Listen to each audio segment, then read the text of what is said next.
Snow had a way of quieting a man. Not silencing, silence was a hard and brittle thing. The sudden snap of a string, the breath that never returned, but quieting, like a gloved hand resting on the shoulder, like a familiar weight you forgot was yours to carry. It pressed sound into the earth, swallowed the crack of hooves, turned the world to breath and pale light. Arthur Dayne discovered this again on the ridge above Winterfell, where the old road bent east to skirt a grove of bare birches and then lifted, briefly, to offer a view of the castle before it slipped away behind a fold of land and a low stone wall. He drew his horse to a halt and let the animal breathe, steam feathering from its nostrils, ears flicking forward and back as if catching unseen music. The castle lay ahead, not grand in the southern way. No shining tapestries visible from a distance, no tilted banners that burned against a blue sky, but old and patient, its stones the color of cold bread, its roofs soft with snow.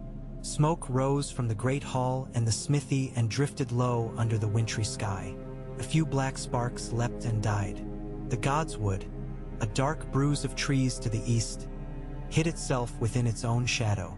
Arthur pushed a gloved thumb along the edge of the scabbard at his hip until it found the nick he knew was there, as familiar as a scar on skin. Dawn lay inside, wrapped in worn cloth for the day's ride, but what sat against his thigh was still unmistakable. A weight the body learned before the mind, a memory of a single, pale line that could catch morning and turn it to a blade. The sword had belonged to him for most of his life. It had belonged to others before that. It would belong to someone else one day, perhaps, if the world continued in its folly and in its mercy. He adjusted the reins and descended toward the gate. A man could think a great deal between the ridge and the gate of a keep he had never seen except in stories. He could think of his sister standing with her hair unbound on a balcony of Starfall while the river hissed below, her hands pale as seashells at the rail, listening to a song she didn't entirely wish to hear. He could think of a tower in the red foothills and the smell of dust, and the sound mail made when it met the ground at a man's feet, and the way blood dried faster than anyone ever told boys learning their first drills. He could think of a lord's son with a harp who had believed songs could shatter the world and then remake it. He could think of promises given to an honorable man with a wolf's eyes, and of the weight of a babe swaddled in a nurse's shawl that smelled faintly of lavender and fear. He could think of the youth that had been given to him and then taken away in the span of a dawn and a dusk. The thought passed because the road bent and the gate was before him, and there were men in furs and thick wool, and a pair of dogs that came forward and sniffed the horse's legs and then looked up with a bored, dignified air that said that whatever business a man carried to Winterfell, Winterfell would remain Winterfell when he was finished with it. And what he carried was simply this: he had lived long enough to consider whether honor was a habit you dressed each day, or a blade you had to learn to draw in darkness. The smaller of the two guards stepped forward and set the butt of his spear on the packed snow with a soft thud. His beard was patchy but brave. "Name your business." Arthur drew back the hood of his cloak and lifted his face, letting the gray light take him as it would. He knew his features were the sort that made rumors comfortable. Straight-cut, unchanged from the boy whose cheekbones a foster mother had pinched absent-mindedly when he passed her on his way to the yard. Age had deepened the lines at the corners of his eyes and set a few threads of ash through his hair, but he was not a man who could disappear. He had not been made for it. "My name is Arthur Dayne," he said gently, as if naming a friend who might be sleeping in the next room. "I have come to see the king." The dogs sat down at once and tilted their heads, as if satisfied that the matter could now proceed in an orderly fashion. The larger guard's chin lifted. He did not hide his surprise quickly. Men in Winterfell seemed to be taught slow reactions and thorough conclusions. It was a habit that Arthur admired, though it could cost you blood in a duel. "Dayne," the guard said. "From Dorne?" "From the road," Arthur replied. "But I have always come from Dorne, no matter how long it has taken me." He eased his horse forward and held the guard's gaze, letting the name rest where it fell. The other man shifted, and he could see the moment the tales reached him, like a wind that arrived without a flag to announce it. Sword of the morning, white cloaks, a tall, sad tower. The guard cleared his throat. "You'll understand, sir, that a name can be a sharp thing here. We've had reason." He glanced past Arthur to the road. Come through. Stables to your left. The yard will find you." The gate admitted them with a creak of wood in cold, the kind of sound that would have sounded as it always had 500 years before. Inside, the courtyard was alive in a winter way. Men crossed from building to building with their heads bowed against a wind that seemed to find you no matter how you turned. A woman with hair the color of chestnuts braided tight to her head carried a basket of fresh bread and gave Arthur the quick, appraising glance that had been common to practical women in every place he had ever lived. A boy dragged a sled heavy with split logs, his mouth set in the serious line of someone who knew he was being watched and meant to be equal to the watching. Somewhere a hammer rang in the smithy, steady as a heart. Arthur dismounted and handed the reins to a groom whose nose was reddened at the tip. "He's shod clean," Arthur said, "but he favors his left foreleg when he's tired. Walk him a.b. it before you stable him." The boy nodded and led the horse away.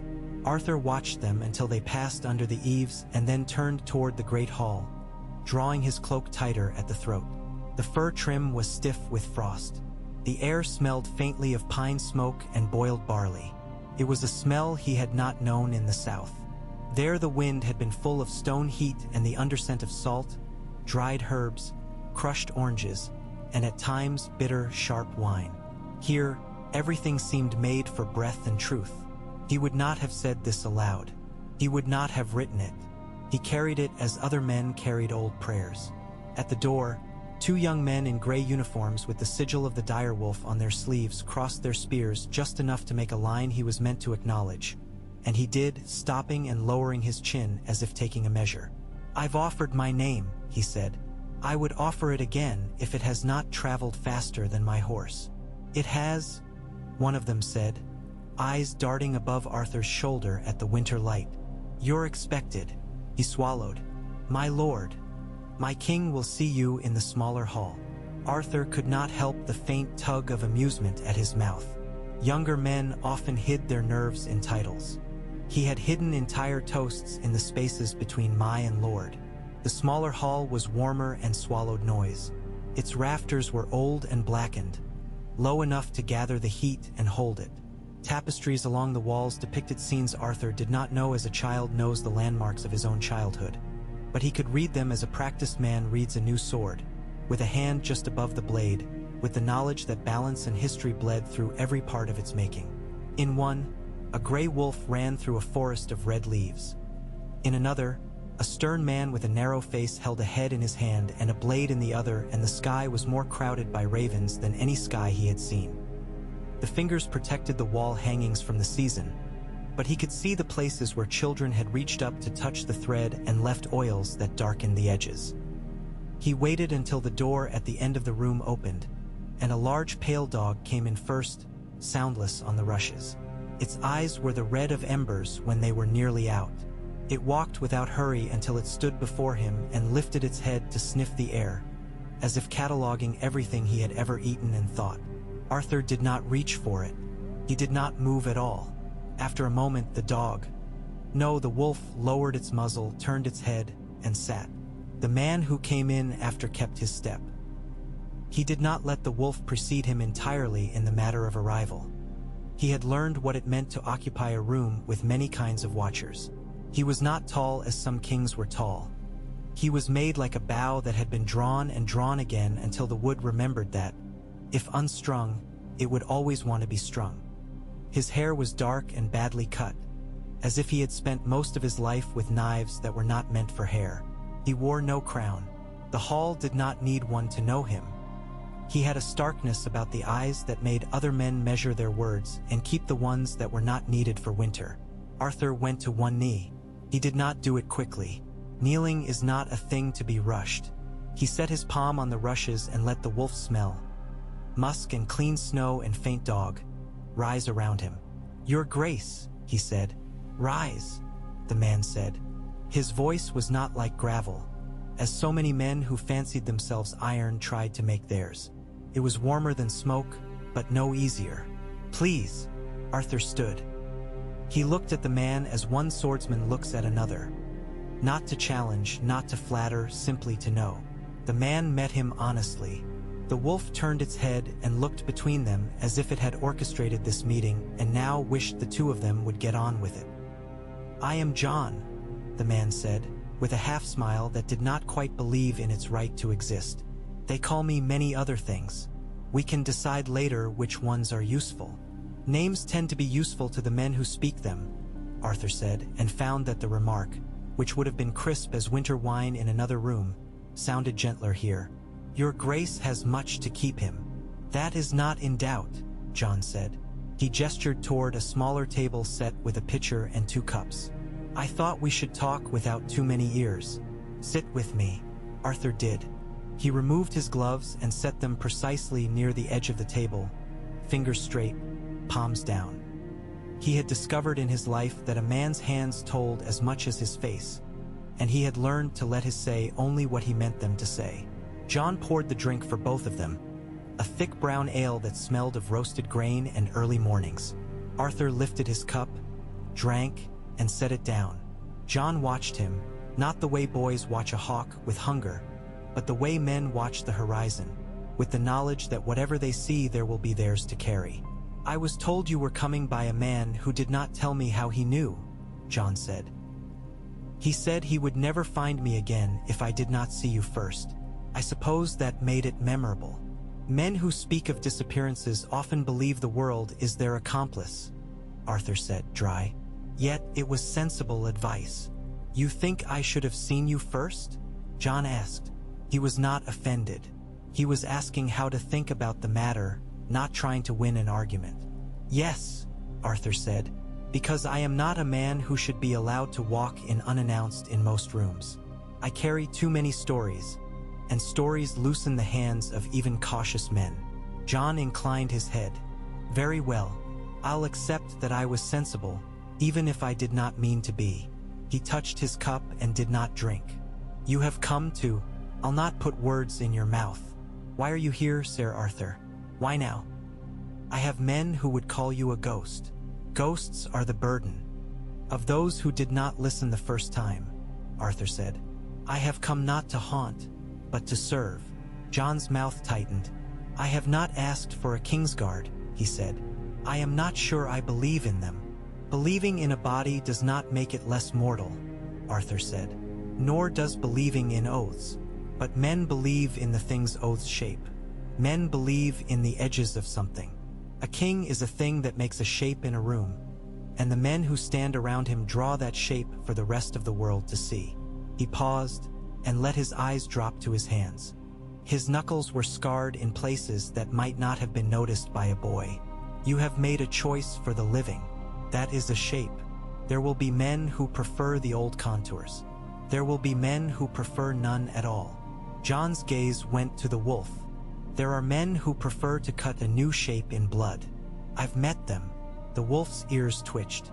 "I already have guards. The North is full of people willing to die for me because they think I am theirs. The South is full of people willing to kill me because they think I am not. I do not know how a white cloak makes that easier." Arthur let out a breath that was almost a laugh.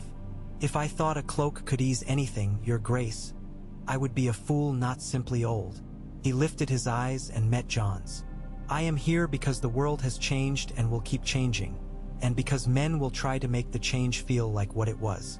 I have sworn oaths that bound me to men who died because they were the wrong shape for the time they had made. I have sworn oaths that tied my hands when I should have cut a knot. If you would have me, I would serve as Lord Commander of whatever guard you choose to make, white or no color. I would build a company not around your blood, but around the living shape you have chosen. And I would do it while I have the strength to teach those who do not know why they must learn." "Say plainly what you mean," John said. He was not unkind. "I mean that I would build a guard that does not exist to keep you safe from your people, but to keep your people safe from the ways in which kings turn back toward themselves." Arthur held John's eyes. "And yes, to keep a blade between you and the men who would undo what you have done because they are tired of being afraid." They were quiet for a while. The fire worked at its own task. A draft pulled the rushes in a soft, shivering ripple that might have been a woman stepping across the room if you were half asleep and remembering someone. John's fingers tapped once against the side of his cup and then stilled. "What would you call such a guard?" he asked finally. "If not a Kingsguard?" Arthur looked down at his hands. He was surprised to find that he could answer. "Names are work. There is a name from my house that is used only for ceremony. The morning that breaks the night. It belongs to a sword and to those who carried it. The men who taught me to carry it said something once, and I did not understand it until this last winter. That what breaks the night is not always light. Sometimes it is simply the refusal to end. If you must have a name, there have been many dragonborn in this world, your grace, but few who have chosen to be so because the living demanded it. Let it be a guard whose name reminds them of that choice. Let it be the guard of the living dawn. Let it be the guard of the dragon born for morning, not for flame. Words," John said softly, "are stones when the river is high." He lifted his cup and drank. "I will not kneel to that name, but I will not spit at it either." He leaned back on the bench, as if he might be relieved to have spoken a thought aloud that had lived too long folded inside him. "I will need men I trust. Women too.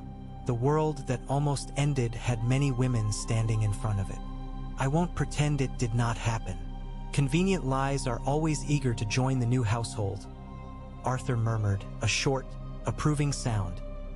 "Then we will put truth at the door." He rose. "I do not ask for a word from you now. I would see your yard.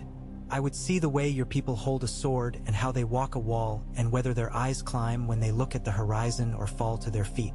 That will tell me more than any speech in any hall." He paused. "I have brought no banner. If you would give me a place to sleep and a room where a man could set a sword and oil it without interruption, I will begin my work." "That is your way," John said, almost smiling. "To begin before the words are arranged." "If you arrange the words before you begin," Arthur said, "you never begin." John stood as well, and though he did not reach for a hand, he did not hold himself as if he would pull away. "There is a small room in the east tower that used to be a scribe's. The light is good in the mornings. It's yours as long as you want it." He looked toward the wolf, who had already stood, as if he had known the words were coming. "Ghost will find you if I need you, or if you need me and don't want to admit it. Wolves are not famous for respecting a man's face-saving," Arthur said, and the wolf's ears twitched again, in what might have been amusement. He found the east tower in the way a man finds a river, by following the cold. The corridor narrowed as he climbed, and he had to turn to carry the scabbard up certain turns, adjusting its angle with a practiced hand. The door to the room was swollen in winter, but opened when he pressed his shoulder to it. Inside, the windows were small and square, with shutters that needed attention. A narrow bed stood against the wall, the coverlet folded smooth and tight by hands that had learned that the world cannot always be straightened, but the bed can. A table stood near the window. A small brazier in the corner held a few coals. Someone had known he would be cold and had left him the end of their fire. He set Dawn on the table with a care that no one watching would have called tend. Earnest, he unwrapped the sword and let it lay in the dim light. Even half asleep, the blade pulled what light there was into its skin, making its own pallor. He sat and slid a cloth over the edge, paying attention to nothing else for a time. The movement was a kind of prayer, if prayers were things you could trust to do something other than comfort the man who spoke them. After, he opened the shutters a finger's width and watched snow begin again, lightly, idly, the way it often begins before it decides to become serious. A blackbird hopped along the sill on the outer edge and peered in, head cocked, as if to say that the room had failed in some basic obligation to offer crumbs. Arthur closed the shutter and lay back on the bed without removing his boots. He slept for a time without dreams, which was rare. When he woke, the light had leaned west, and a sound reached him from the courtyard below. Wood on wood, the short, charitable smack of a practiced blade meeting another. He stood and went down with his gloves folded in his belt. The yard was ringed by men and women in cloaks and hats who had come to watch those who would sweat for them. The hammer in the smithy had paused, as if the smith respected the work in the yard too much to keep up his own percussion while this music played. In the center, 3 pairs danced. Arthur's eyes went to the girl with the short dark hair and the long, unapologetic stride that ignored the drifted snow. She fought with 2 short swords and met the big man's broad-swinging longsword with a patience he did not deserve. She let him tire himself, chose not to humiliate him publicly, and then, when he had turned his hip too greedily, she stepped inside and tapped his wrist with a light flick that said, "Drop it if this is a real fight." He did not drop it. She stepped further in and tapped his throat. He dropped it. Arthur moved along the rope that had been strung to keep the watchers from drifting inward. He watched a rangy woman with braids down her back throw a bearded free folk man with a motion that would have broken his arm if she had not held. And he watched a slight boy with a badly healed nose use a staff like a leg he had found after losing his own. He watched the way their feet learned each other before the rest of their bodies did, and the way their eyes were slower than their pity. He let his own feet map their map. "See something you like, sir?" The voice came from his left, wry as a cat watching a fish that had not yet slipped. Arthur turned and found a woman in a thick gray gown with gloves at her belt. Her hair was the copper of sunlight through honey if sunlight could be made stern. Her eyes were the color of the skin of the lake at dusk. Her face held the careful calm of someone who had learned to measure words before other people tried to spend them. "I see much that is worth having," Arthur said, "and more that needs work." She inclined her head slightly. "That will sound like music to some. It will sound like offense to others." She looked out at the yard. "I am Sansa stark." Arthur bowed his head. "My lady, I am told you prefer to begin work before you are told where to hang your cloak. I have found that if I hang my cloak first, someone will ask me to take it down again," Arthur said. She smiled with only the left side of her mouth. It made her look younger and older at once. "Practicality in a man with a legend tends to convince me to keep him." She lifted her chin toward the yard. "Are you assembling men for my brother's guard or choosing dancers for the feast?" "Both," Arthur said, and caught the surprise on her face, and let it be. "A guard is a kind of dance. The king sets the rhythm. The world will crowd the floor. If we cannot make the men who wish to kill him step when we want them to, we can at least teach our own to move without stepping on each other's feet." "See," she murmured, "a legend. Even your metaphors have good posture." She folded her hands. "What will you need?" "A room, a larger one than my own, where I can work with men without the rest of the yard becoming a court. A list of names with notes beside each not about their fathers, but about the places where their patience is shortest." He paused. "A hammer that can be borrowed without offense." "That last will cost you," she said. "The smith values his hammer differently than the king values his crown."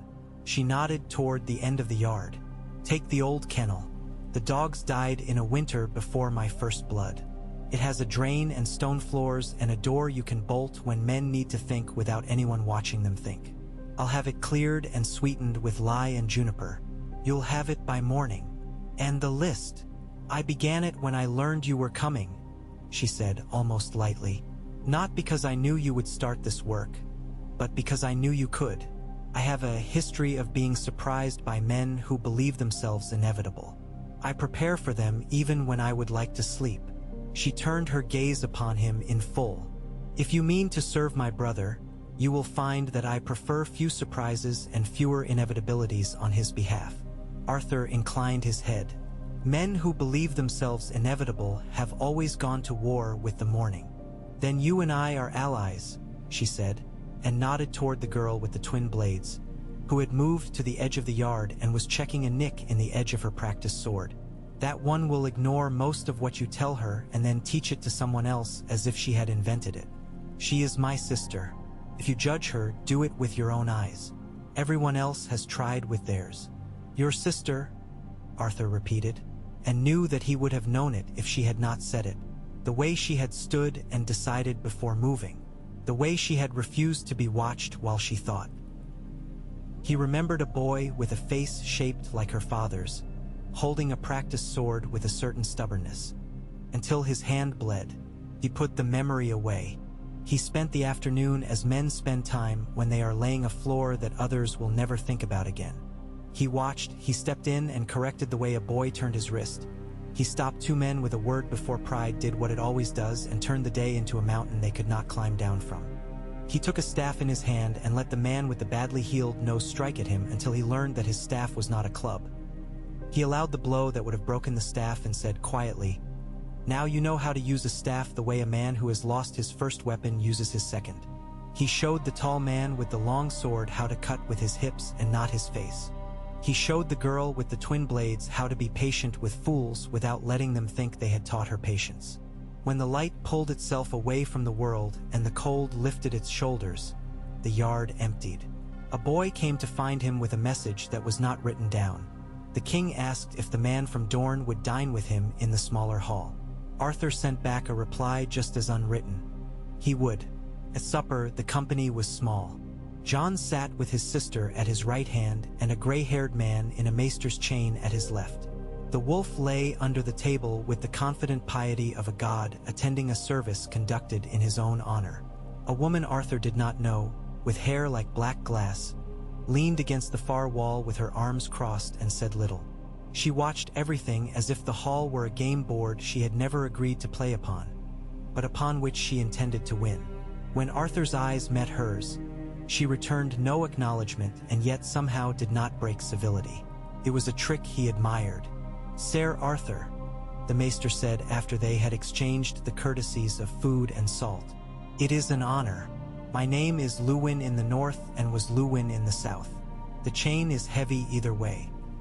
"With weight come excuses for slowness, maester," Arthur said, and was rewarded by the man's smile. "We have many excuses here," Sansa said. "Winter and war, notably. We have few men who are willing to refuse both." "I have seen what happens to men who accept both," Arthur said. "They are always surprised by which one kills them." Jon put down his spoon. "You asked for a room that can be bolted. You will have it. I want to speak plainly about what you intend to do within it." "Plain speech is a habit that tastes better the more you eat it," Arthur said. "I will teach them where to stand, how to see, how to place their bodies between a threat and a life without believing it makes them saints. I will teach them that oaths are not absolution. They are work. I will teach them to keep themselves, even as they give themselves. Kings lose guards to eagerness every day. I would like you not to lose any to mine." Sansa's mouth moved in that leftward smile. "You have a way with words that sounds as if it was not taught to you, sir. Did you make it yourself? In Dorne, perhaps." "In Dorne," Arthur said. "We make many things ourselves because the rest of the world prefers we not have them." He tasted the thick stew and let the heat work its way through his ribs. "I will also ask you for a promise, your grace." Jon's eyes sharpened. The wolf's eyes, by chance or habit, shifted in the same moment. "Ask. When I tell you that you must stay in a room even if 3 men you love are bleeding outside of it," Arthur said, and his voice did not sharpen but did grow thinner, like a steel drawn out to a finer edge. "You will do so. You will not curse me, but you may. You will not want it, and I will not want it, but you will do it. If you cannot, then I will not do the work. I will not build a dance that ends in a single man's refusal to acknowledge the steps." Jon's jaw worked once and then settled. He did not look at his sister. He did not look away. "You will have that promise," he said. "I have broken enough dances to know what it costs." They ate. The wolf exhaled in contentment that could only come from being sure there would always be another meal. The black-haired woman at the wall finally spoke, her voice as smooth and precise as her posture. "There will be those who think a Dornish blade should not be the line between the north and its enemies. There will be those who prefer no blade at all between any man and anything as long as the danger is tired," Arthur said. He did not look at her, which was to look at her entirely. "They are not my concern. They will make themselves your concern," she said. "Men who have not been taught to look at things head-on tend to try to see them from the side. You will feel them there." "Then I will look to the side when I must," Arthur said. "A man who learns only to look forward will trip over the first stool he meets." "You speak the language of survival well," she said. "It is the first language," Arthur said. "Men who think otherwise often do not learn any other." He set down his spoon. I will ask again for the list. Sansa reached into a pouch at her side and slid a folded parchment along the table. Arthur lifted it, unfolded it, and let his eyes go where they needed. The names were written in a hand that had once pressed letters into a page hard enough to score the wood beneath, and had learned since then that force and legibility were not the same thing. There were notes in the margins, quick and clear. He read, occasionally nodding. Then he folded the parchment again and slid it back to her. I will require 3 of those, he said. Mara Mormont. The girl knows her body as if it were a creature with its own mind, and she has persuaded it that what she asks is reasonable. Jaren Stone from the Vale. He has learned to make humility into a weapon, and it will serve him as well as steel. And Tala of the Free Folk. He did not hesitate, because she has killed men to live and will know. T pretend otherwise. John's eyes flicked, not toward his sister now but toward the maester, a habit that made the maester shift and then still as he remembered to keep still. You will take a free folk warrior into the guard? I will take anyone into the guard who understands fear without letting it write their name, Arthur said. You have made a kingdom of the living, your grace. The living bring their own weather. I will teach them to walk in it. Sansa leaned back. And when a lord says that you have dishonored his fathers, that the men in white should be sons of houses that have sent sons to die in halls like this one since before our grandmothers were breath, then I will remind him that sons of houses have also sent men to die in halls like this one since before our grandmothers were breath, Arthur said. And then I will ask him if he prefers that the man who stands between his family and the knife be someone who considers it a suitable mourning to die. The black-haired woman smiled without showing teeth. You are not easily overturned with words, sire. I have been overturned enough by other things, Arthur said. Words are a luxury I would like to keep. After, he walked the walls because a man sleeps better after walking walls. The snow had stopped and the clouds would be stars later if the wind did not bring something else. The stones under his boots were black with a sheen where men's feet had polished them for 200 years. He passed a man in a moth-eaten cap who nodded to him without curiosity. He passed a woman with a lantern who was measuring the oil in the lamps that would be lit after dark, and she smiled at him in a way that made him feel like one more lamp to be set and tended. He did not mind. He found the Godswood because Winterfell had been built around it in the way a good house is built around the one room where an old man sleeps. The gate creaked in a way that was intimate, a sound it would only make for people who had paid attention to it for a long time. Inside, the air was warmer by a degree and smelled of old leaves and water that had begun a journey and would not be hurried. The heart tree stood and watched him without blinking. His face was not cruel. Faces become cruel when men want something from them. Arthur stood and did not speak. He had not made a habit of speaking to trees.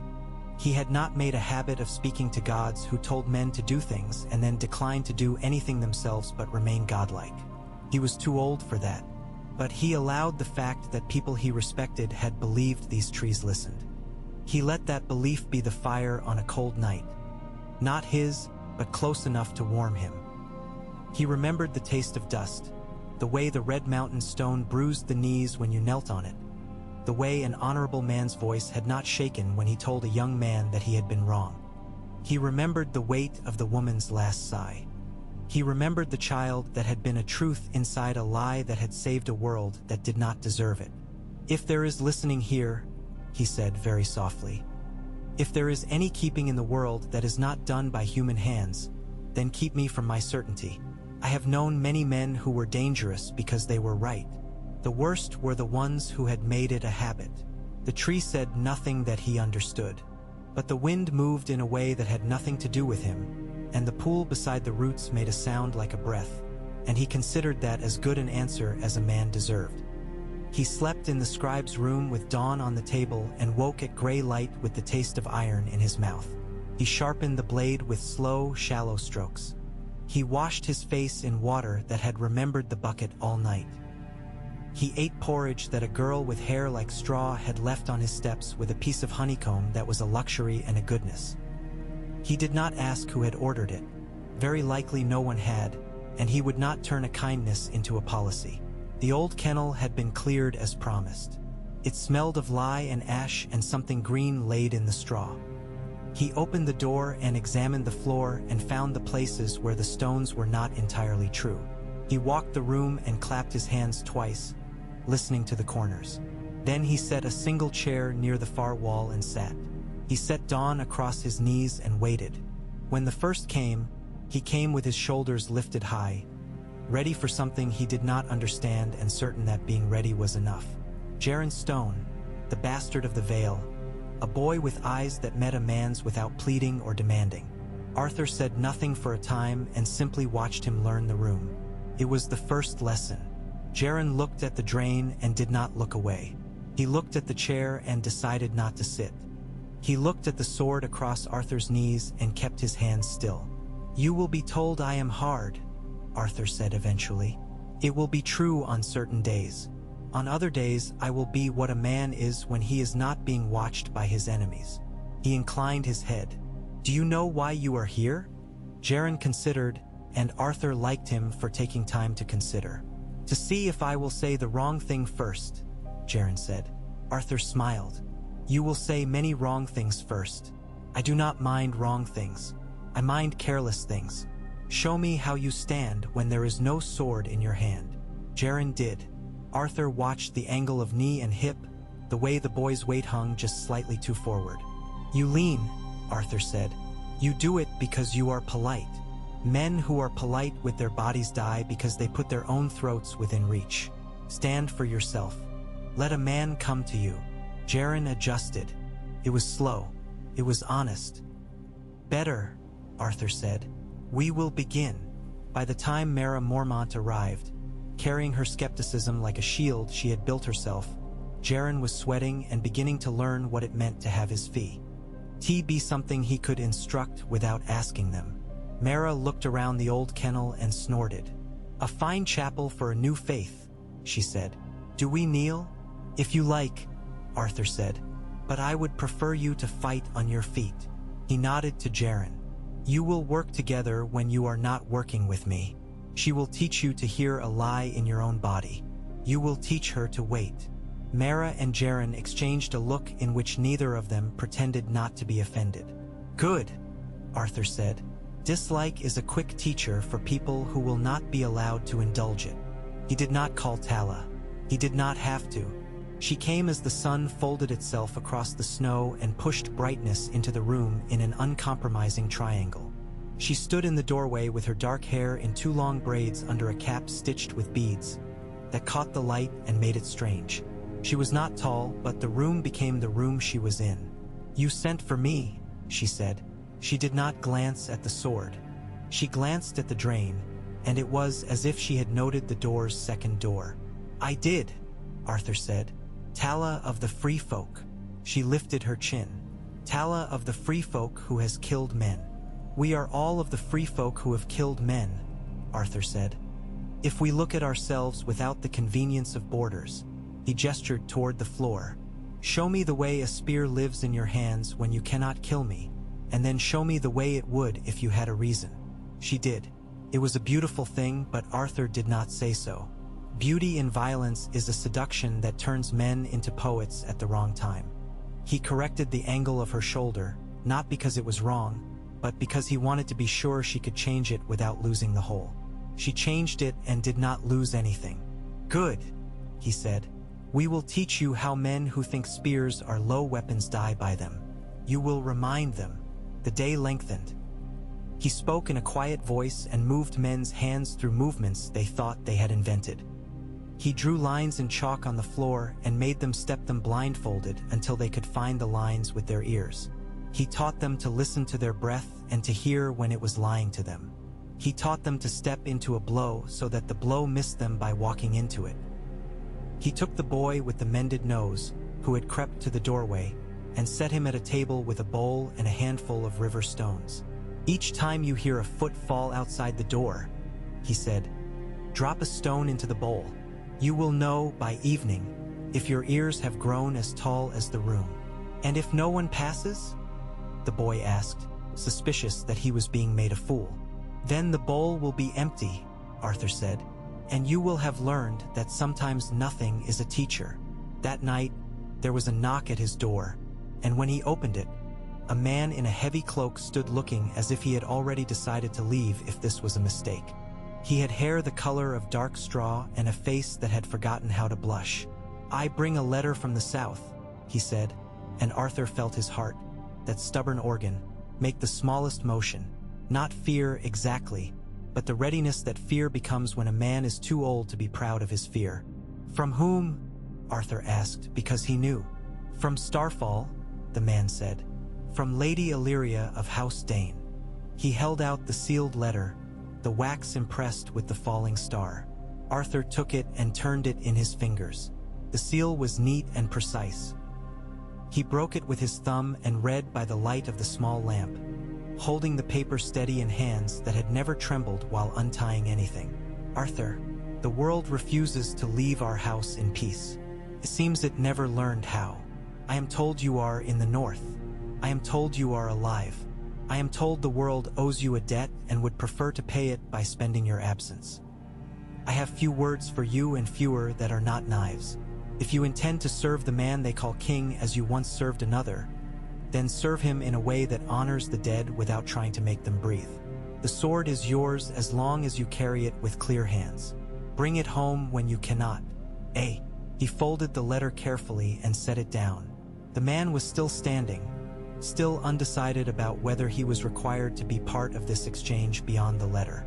"Will you carry an answer?" Arthur asked. "If there is one," the man said. "There is," Arthur said. "Tell her that I will not put breath in any dead man's mouth. Tell her that my hands are clear as long as they hold this blade between the living and whatever would stop them. Tell her that Starfall will have its sword when the morning is a habit and not a victory." The man nodded and left. Arthur sat on the bed and let the tightness leave his chest, slowly, like a door opening on a hinge that had not been oiled because a man had not wished to admit that the door belonged to him. He put out the lamp and lay back. He did not sleep for a while.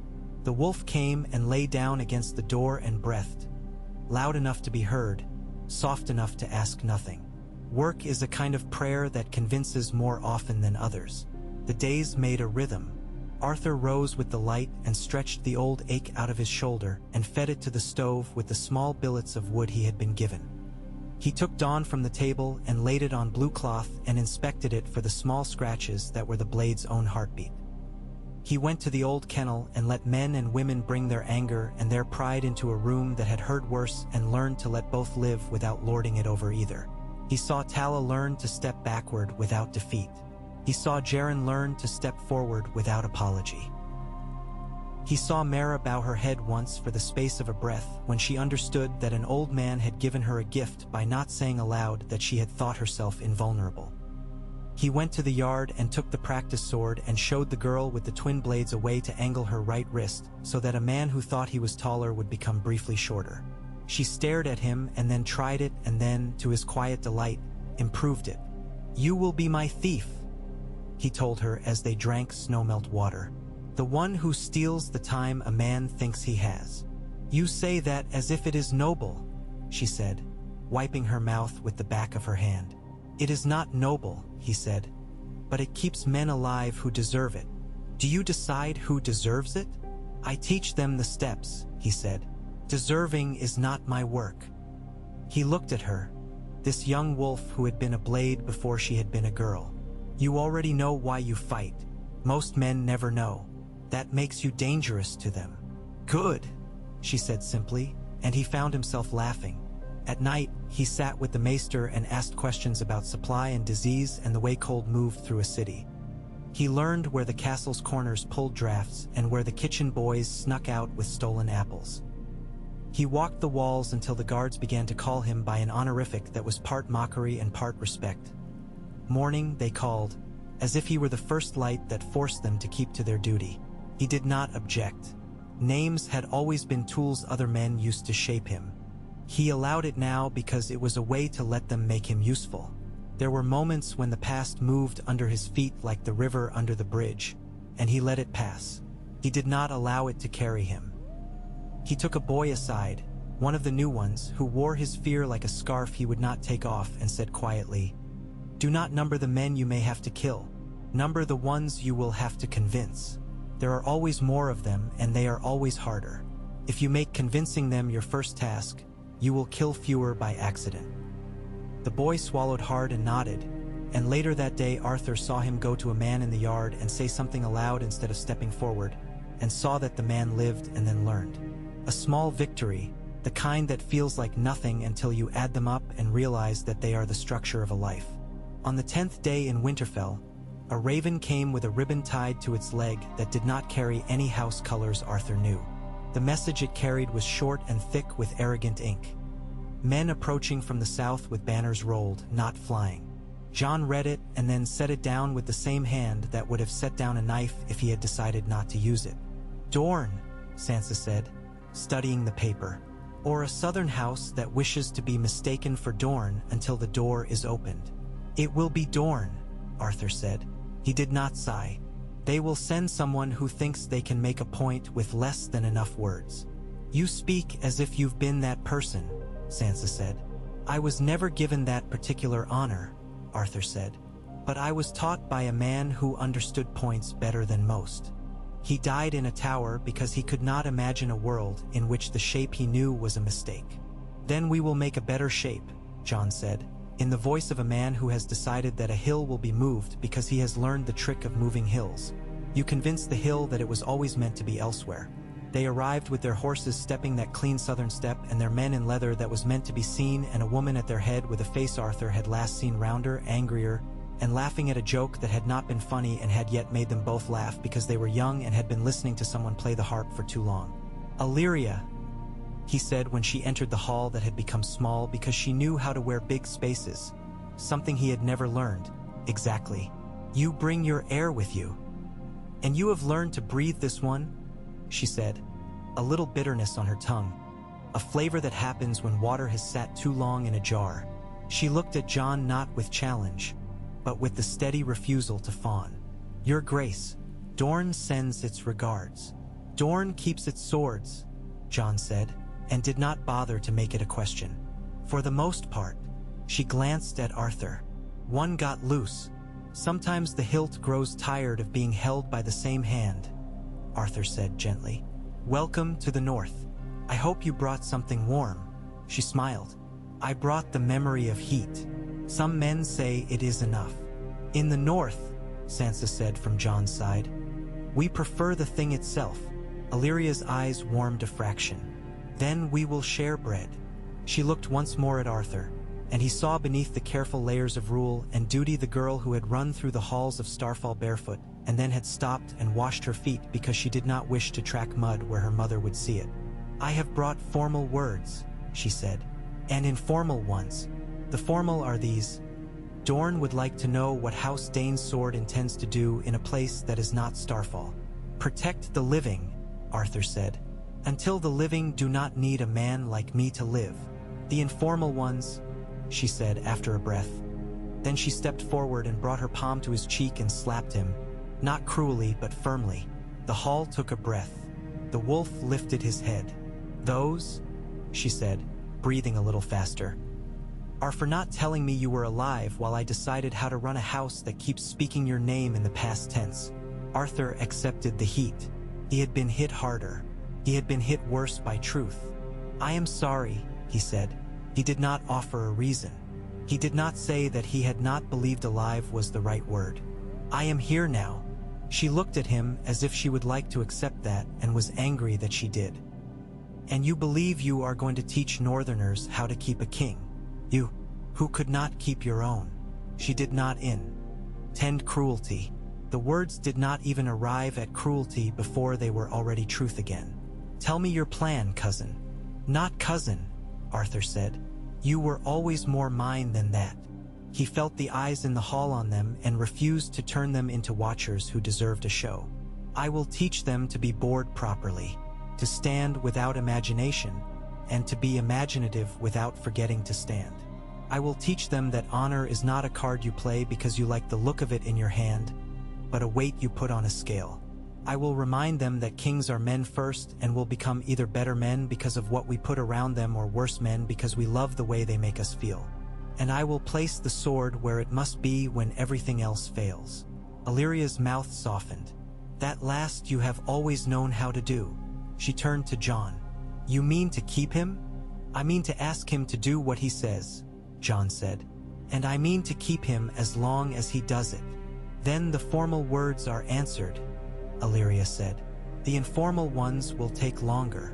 She leaned toward Arthur, so that those at the back of the hall could not see her mouth.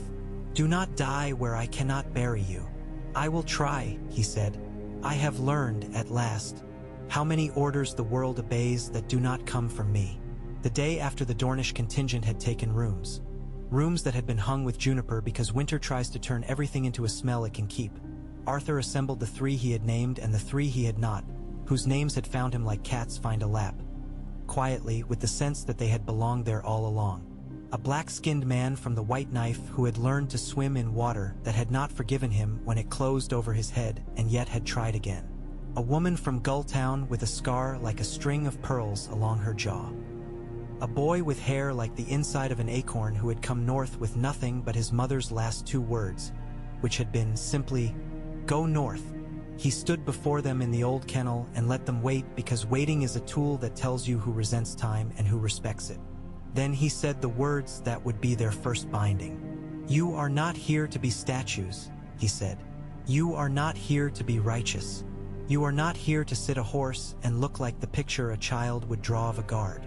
He looked at Jaren, who was sweating as men sweat when they have been given a room they can no longer justify leaving. "You are here to keep the living and the living's work. If your body stands between a blow and a life, it is because you chose it. If your mind stands between a mistake and the ending of something larger than a man, it is because you put it there. I will ask everything. If you are not willing to be asked for everything, leave now." No one left. It would have impressed him if they had. It impressed him that they did not. "Good," he said. "Then we begin with the first of our oaths. You will repeat after me, and do not speak if you do not mean it. We are not in the business of looking well in other men's songs." He spoke, and they followed, the words steady and without drama, the way words should be when they are meant to lodge in muscle and not in a poet's book. "I put my body where it must be," he said, "and I do not look around for applause." They spoke it. The room held the sound. "I keep the line between the life and the ending," he said.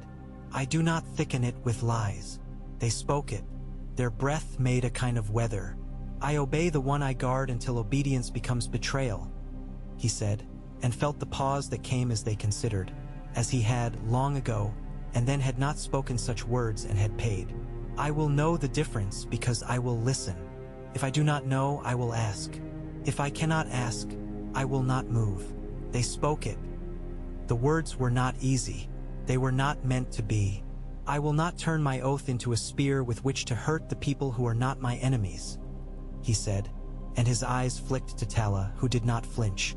"I will not turn my oath into a blanket to sleep under while the world burns. I will wear it as men wear their winter cloaks, to keep the wind off until we can get to a fire." They spoke it. The old kennel knew these sounds now. "I am not a symbol," he said. "I am a man. We act. We do what must be done without making ourselves saints. We fall if we must, and when we fall, we do not try to make a poem of it. We go down with our eyes open." They spoke it, and there were no witnesses except the draft and the faint scent of juniper. It was enough. It was more than most men ever got when they began work that would end with them unknown and the world unchanged except in the ways that matter absolutely and cannot be named on banners. A week later, Jon called Arthur to the Godswood, which had begun to think of him as a respectful nuisance. The snow was thin there, and the pool had taken on the color of the sky, which was the color of the inside of a mussel shell. Jon stood with his hands on the rail around the tree, as if he were waiting for someone who had been late his whole life. "I meant to avoid this," he said without preface.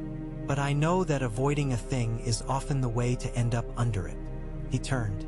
"If I ask it of you, will you be my Lord Commander?" "You have not needed to ask it," Arthur said. "But you do not wish to make a show. And so you ask in a place where the only witnesses are older than we are." He inclined his head. "Yes, I will take that office, and I will try to scrape off the parts of it that make men foolish."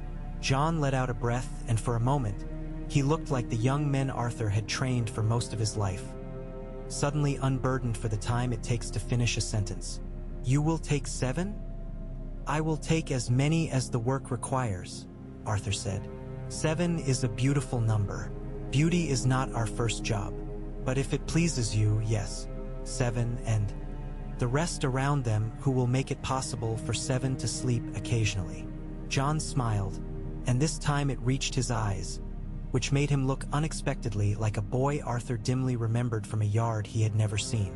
"We will make it a thing the old songs can recognize without letting them decide the tune." He lifted his hand. "In my house, in the old days, when a man was made for a thing, he knelt before the tree and cut his hand a little and let the blood fall to the roots, as if that would feed anything. I won't ask you for blood, but I'll ask you for your hand." Arthur offered it. Jon took it and gripped with a strength that was not about crushing. "Sir Arthur Dayne," he said, "Lord Commander of the Kingsguard of the living, of the morning, whatever name you choose when you have chosen the men. Keep me from my worst mistakes." "I have seen too many kings to promise that," Arthur said, "but I will make your worst mistakes take longer to arrive." They stood there for a time without speaking. The wind moved. The tree watched and did not consent and did not object. The wolf came and leaned against Jon's knee and drooled delicately on Arthur's boot, and Arthur took it as the only baptism he needed. That evening, there was a small ceremony in the smaller hall because the world requires its moments to carry containers, even if the liquid is more important than the glass. Men gathered who would prefer to be in the yard. Women came who would prefer to be at work in the kitchens where life is made every day in pots and pans and the kind of heat that does not make fools of men. The maester read a few words in a voice that was good for reading.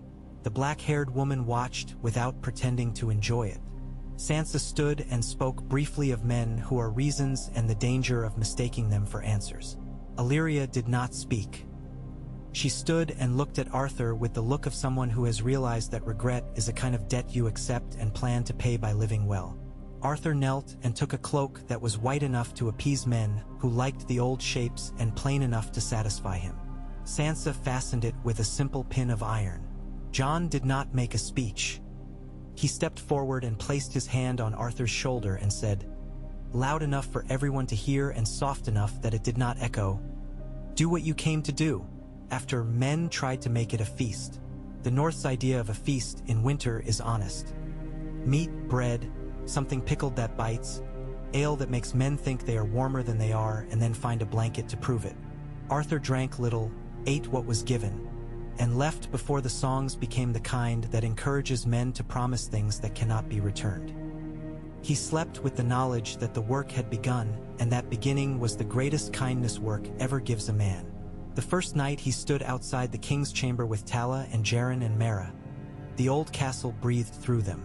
Winterfell made a sound that, if you closed your eyes, could be taken for a ship at sea. In that sound, there are every footstep and every door, and a man who does not learn its rhythm will one day miss the new drumbeat that means trouble.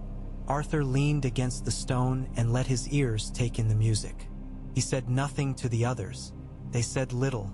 Jaren adjusted his cloak once and then stopped because the movement's whisper annoyed him. Tala leaned her spear against the wall and put her palm against the shaft twice, the way a woman will touch a child to make sure the flesh remembered her. Mara stared at the end of the corridor where the torchlight did what torchlight does. Made monsters from nothing and then made them men when you stepped closer. Near midnight, a shadow that was not the shadow of a man slid along the floor. Tala's hand was already closing on the spear. Arthur lifted a hand and did not move anything else. The shadow resolved into the shape of a woman whose steps were deliberate and had been taught to be soft by years of knowing where men would put their ears. She stopped when she realized the torchlight was a trap that had been laid by men who knew how to lay traps that were not aggressive. She went very still. "You have a message," Arthur said softly. "I have a question," the woman said, her voice low and even. "My son serves in the kitchens. He has been told that the South brings disease with its spices. Is that true?" Men get sick from lies, Arthur said. Tell your son to wash his hands and not to put his fingers in his mouth while he is cutting peppers.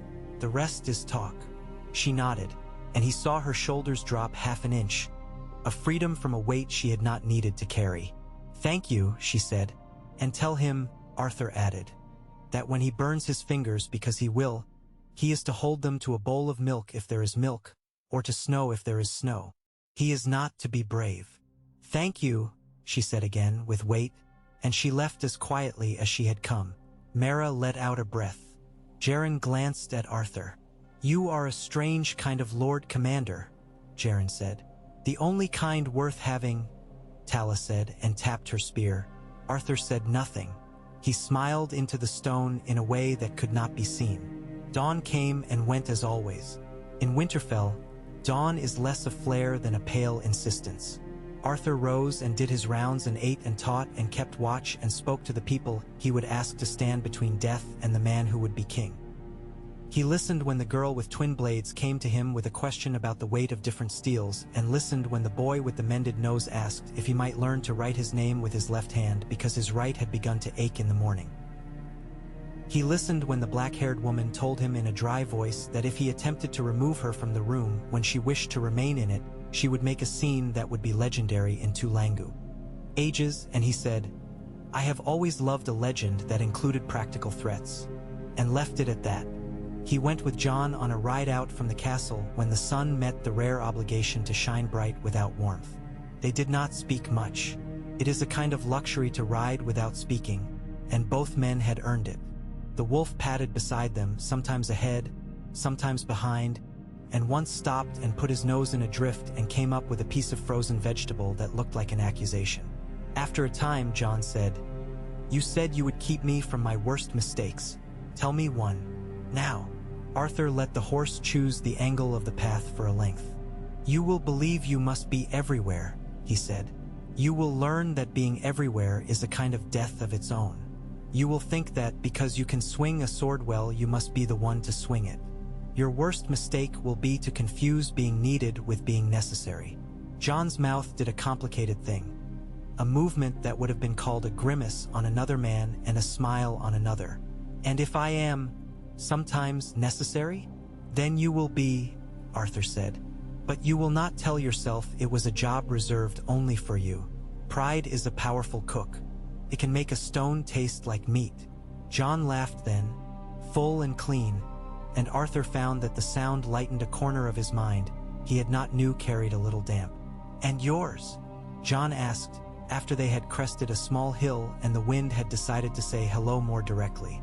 What will be your worst mistake? Arthur looked out across the snow toward a line of trees that had decided to hold their leaves out of sheer stubbornness. To believe that this is the last work I will do, he said. To believe that when this work is finished, I will be finished. Men who have carried blades for a long time like to imagine a last battle, a last act, a last anything. But the world keeps cooking. There is always washing up. I would like to remember that I will have to wash up, that I will have to take this cloak off and hang it and then perhaps put on another, or take a walk without any cloak and be cold, and learn that being cold is not the end of me. You are a strange kind of poet, Jon said, and Arthur shook his head. I am a man who lived long enough to lose all the illusions that made it easier and still decided to keep living. When they returned, a messenger was waiting with a strip of wood on which words had been burned with a hot nail. A crude map, a note about movement near the barrows to the east. Jon's face closed the way faces close when the room becomes a room for work. Go, he said, and then looked at Arthur and added, Come. They stood together in a small outbuilding that had once been a place to repair barrels and was now a place to repair plans. Sansa joined them with the maester and the black-haired woman and Mara, whose eyes had the bright, hard look of someone who enjoys a problem because she knows its edges will bite her and she has decided to be bitten. They spoke of roads and lines of sight and old quarrels that would decide which gates were opened quickly and which would stick because a man with a grudge had allowed the hinge to rust. Arthur listened, and then he drew a breath in a way that made the others quiet in the room quiet with him. When we go, he said, we will take the men who are not yet proud of being asked. We will leave those who have been polished by honors. The polished men are fragile under rough hands. We will be rough with the rough places and save our polished men for the day we need to turn a plan into a story. Sansa looked at him over the map. You humiliate them gently, she said. I keep them whole, he said. Humiliation is a spice. A little improves the dish. Too much and everyone leaves the table. He reached for a small carved token in the shape of a wolf and set it on a crossroads. We will put a man here who can run. Not a horse, a man. He will run and tell us whether the line shifts. We will tell him ahead of time that running is the work, and he is not to imagine that dying would have done us more good. They went when the plan had been made, and the plan had been laughed at by those who had learned that laughing at a plan is a good way to see whether it can survive being disliked. The barrows lay under low hills that pretended to be asleep. The wind made it difficult to believe in sounds. The men with rolled banners waited in the lee of a barrow. Arthur stood with Jon and Mera and the runner, a narrow-hipped man with a chest like a bellows and the calm that comes to men who have learned that their hearts will not stop just because they are being watched. They watched the men watching them. Anyone who wished to mistake this for a parley was invited to do so. Arthur felt the familiar quiet settle at the base of his skull. When a man fights for his life, he often believes excitement is necessary. He forgets that too much of it makes hands stupid. He let the quiet fill only the corners it could be useful in and left the rest of his mind alert and rude. The first move came from a man who had decided that being the first move would make him braver. He stepped forward and lifted his hand. The rolled banner at his back did not unfurl. The men behind him shifted the way a group of horses does when a boy knocks into the first and the others feel the nudge through the rope. Arthur did not move. Jon waited to see if the rolled banner would unfurl. It did not. The man who had stepped forward said, "We come under no colors because colors lie." "Men lie," Jon said. "Banners tell us who the liars are." He did not raise his voice. The wind took it and delivered it anyway. "We come with words," the man said. "Then you should have brought more men," Arthur murmured, and Mera's mouth twitched. He looked at the man in front of him and told him the truth with his eyes. It was a kindness. "Speak. We come to ask. If the sword of House Dayne intends to stay where it is not meant to be," the man said. "We come to remind the world that swords are for the houses that own them." "This again," Mera muttered, "as if we were talking about plates and knives." "Swords are for hands," Arthur said to the man. "Hands are for work. I am working. You are not. That is the difference." He turned his head slightly. "If you mean to fight, fight. If you mean to talk, put down your spears." He put none of his attention in the men themselves and all of it in the ground between them. The ground, after all, decides as much as the men do. They talked. They threatened. They told him what should be. Arthur did not oblige the world by becoming a man who could be talked into not being himself. Eventually, and to the relief of several people there who had begun to think about dinner, the men with rolled banners decided that they would allow the shape of the day to be decided by things other than their pride. They left. Mera murmured something about men who come to insult and forget to bring the courage to be insulted. The runner smiled with all his teeth and looked at Arthur as if waiting for an instruction he wanted to hear. "Run to Winterfell," Arthur said. "Tell them the men from the south came with their banners rolled and their mouths open and went away with both. Tell them to prepare supper." The runner went, and Jon stood for a long moment and looked at the barrow as if it might wake and speak. "You will have more of this," he said. "I will," Arthur said. "There will be worse. There will be the kind that comes without speaking. There will be the kind that comes with laughter. I will be ready because I know I cannot be fully ready." "We will," Jon said, and the "we" made a small space in the cold that felt like a fire that never quite goes out. Time in a keep that has learned to stand moves differently than time in a tent or a palace. It is a patience that teaches patience. Arthur learned the ways the stones themselves kept memory. A faint stain here where wine had spilled when a woman with tears in her eyes had told the truth. A groove there where a chair leg had been moved by a man who liked the chair to face the window whether there was a view or not. He began to think of the old kennel as a church he did not yet believe in.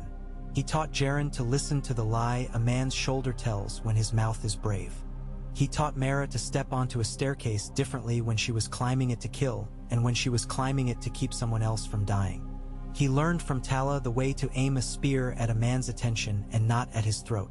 He learned from the black-haired woman how to leave a room before he knew he needed to leave a room. He learned from Sansa to put bitterness aside and eat, because the body will not carry a man who refuses to carry it. He had been Lord Commander for 11 weeks when Illyria came to him at dusk with a look he recognized. The old house has asked a question and I have no polite answer for it. She did not sit. She held a letter in her hand that had been folded too tightly. My mother asks me when the sword will be returned, she said without ceremony. She asks me whether you have been captured by northerners who do not understand what a thing is, or if you have been captured by the idea that you are still young enough to believe the choice will be given back to you if you ask sweetly. I am captured by the fact that the world keeps ending, Arthur said, and then it does not, and men are astonished at both and do not learn enough from either.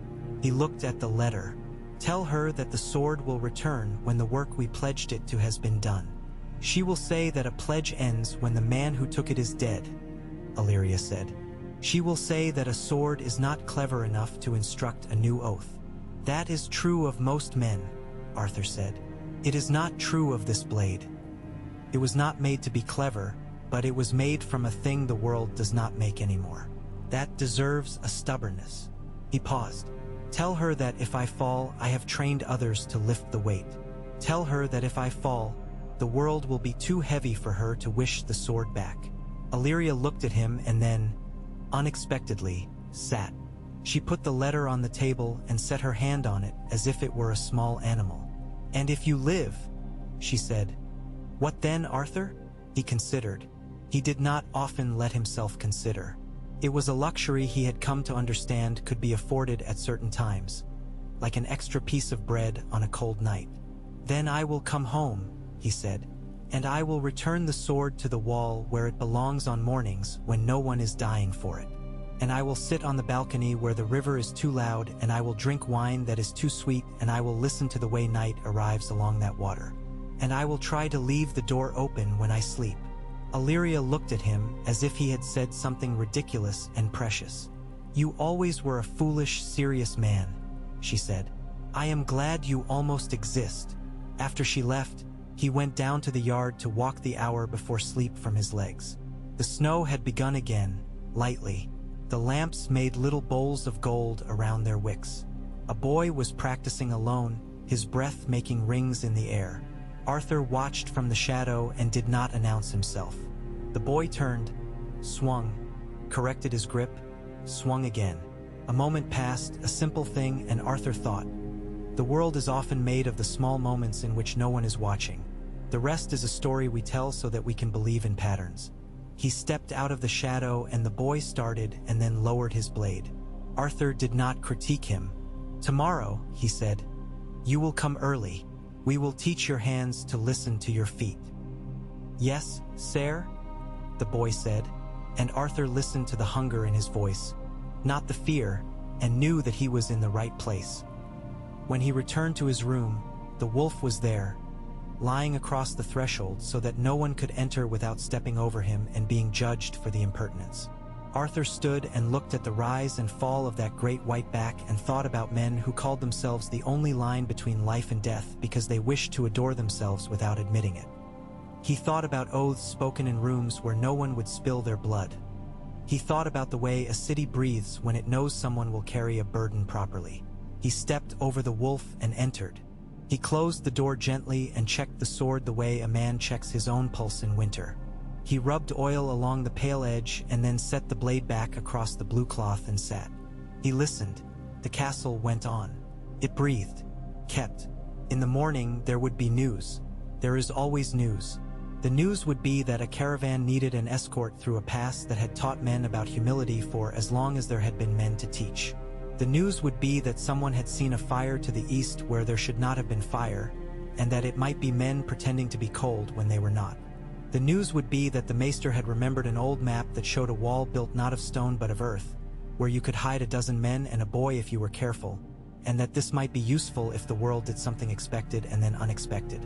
It would be, also, that a girl in the kitchen had burned her fingers on a pepper because the soup was thin and she had thought a bit of heat would make it taste thicker, and that she had held her hand to a bowl of milk and had not cried, and that the milk had worked as well as milk ever does. For now, there was breath and the faint tick of something somewhere. The world's smallest clock, perhaps, or simply the way the wind sometimes insists on being counted. Arthur lay down and closed his eyes and let the first thought of sleep be gratitude. He had learned to begin with gratitude because ending with it is a trick the day often refuses. He did not dream of towers that night. He did not dream of songs. He dreamed of a room with a draining floor where people learned to stand, and of a tree that had no use for oaths, and of a wolf pressing his warm weight against a door. He dreamed of morning as the thing that refuses to end. He dreamed of a king who would allow himself to be kept from his worst mistakes. He dreamed of work that could continue without him. When he woke, the world was still there, warmed by its own breath, waiting to be kept. The news came on wooden feet, which is to say it was plain and held together by joints that had been tested a long time. A team of carters from the White Knife landed their wagon in the forecourt, horses blowing hard into the cold, and a woman with a red kerchief tied under her chin climbed down and refused, with a polite shake of her head, the hand offered to her. She walked with the authority of someone whose cargo did not belong to her and therefore must be protected with a piety the owner might not remember to observe. Her breath came out in short clouds as she told the boy who carried messages where and when and how. The boy found Arthur at the end of the yard, where he was showing a Southron lad the way ice lives along the sole of a boot and how to feel for it without looking. "There's talk of men," the boy said, cheeks pink with the weather and the importance of his errand. "In the East Pass, where the wind makes its own knives. They've set fires. Not for warmth. For telling." He swallowed. She said to say it like that. Not for warmth. Arthur stood and let the map of the East unfold behind his eyes. The low pass where wind learned arrogance. The cleft where sound made tricks. A birch stand that had survived because it had been clever and grown its roots through a seam of warmer earth.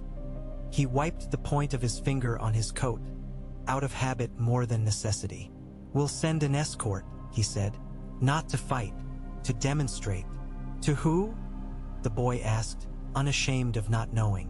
"To everyone who is watching," Arthur said, and the boy nodded as if this were the kind of answer that could live in him and be useful. He sent Mara to lead and gave her the kind of order the young always pretend to dislike and then rely upon, specific to the point of insult, and then ended with trust. "You will go with Tala and Jaren," he told her in the old kennel, where Frost had rhymed a stone near the door with a lace that would be gone by noon.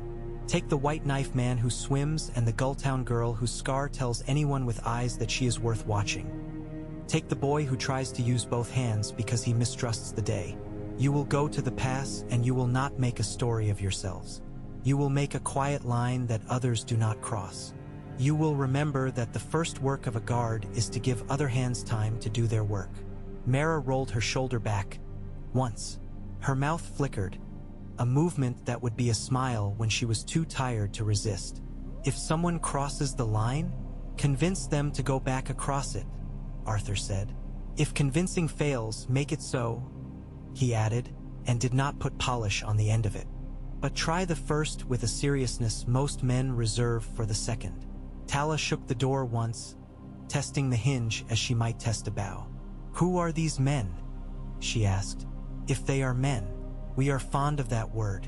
The world holds other things." The messenger's language was careful, Arthur said. "Fires not for warmth. That is a new habit in these hills. I would begin by believing it means men. If we are surprised, we will learn something worth knowing." Jaren had already picked up his cloak and folded it in his hands as if to remind himself that standing still was a choice and not a default. "Any words to deliver?" "Yes," Arthur said, and his mouth was dry suddenly in a way that had nothing to do with fear. "Tell them the cloak is new, but the weather is not. Tell them men have stood in this wind before and will again. Tell them the work of moving goods through winter is holy, and if they cannot respect holiness, they will respect the spear." Tala's eyes lit. "Holy," she said as if testing whether the word would sit with her. "I like it when men make the ordinary into prayer." It saves time. Go, Arthur said, and they went, and the room was lighter for a time, the way rooms are when the bodies they were made to shelter are elsewhere doing the work they were built to make possible. He did not go with them. The old lesson whispered under his skin. A commander who tries to be everywhere leaves the place that needs him most unattended. He walked the yard and put his hands on gates as if the wood might tell him what the iron had heard at night. He spoke with the master of horse about the way a certain gelding had taken to stamping for no reason at the 3rd hour. He sat with the maester and asked the names of the men who had cut the stones of the east wall and whether the grandchildren of those men lived, and if they did, would they come touch the stones their grandfathers had set, because sometimes a wall grows sturdier when the blood that laid it says a word to it, the way a man grows steadier when a voice he knows says his name in the morning. John came without ghost and without a shadow of men behind him.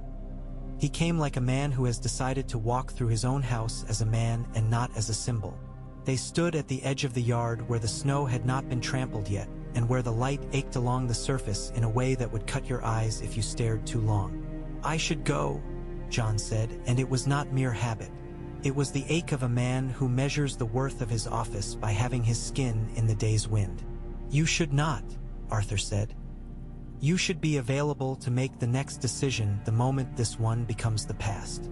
There is a way of commanding that requires standing in the cold, and there is another that requires keeping the maps warm. You chose me for the first. Keep the second.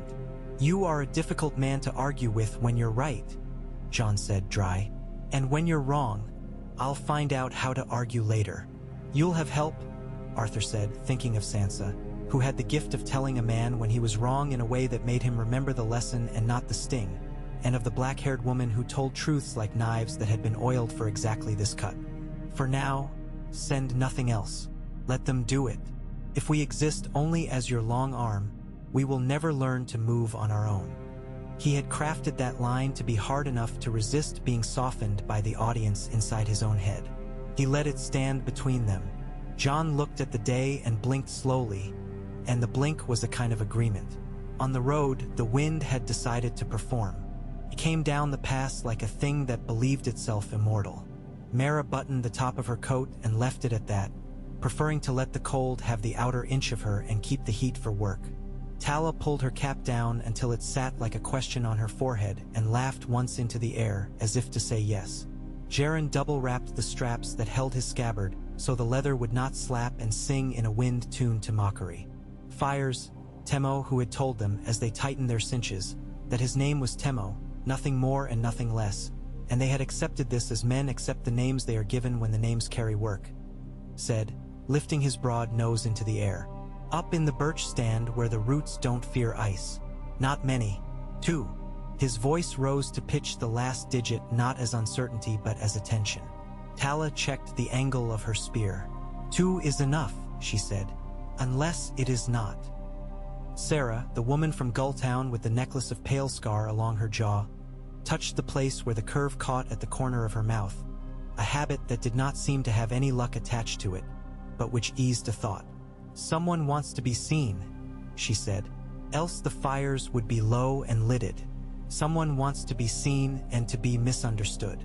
"And if we understand?" Mara asked, not smiling.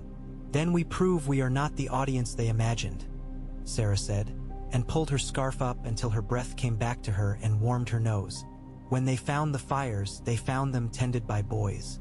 Not boys who had yet to learn to write their names with their bodies, but lads who had learned to kill rabbits with stones and had not yet learned what else stones are for. There were 3 of them.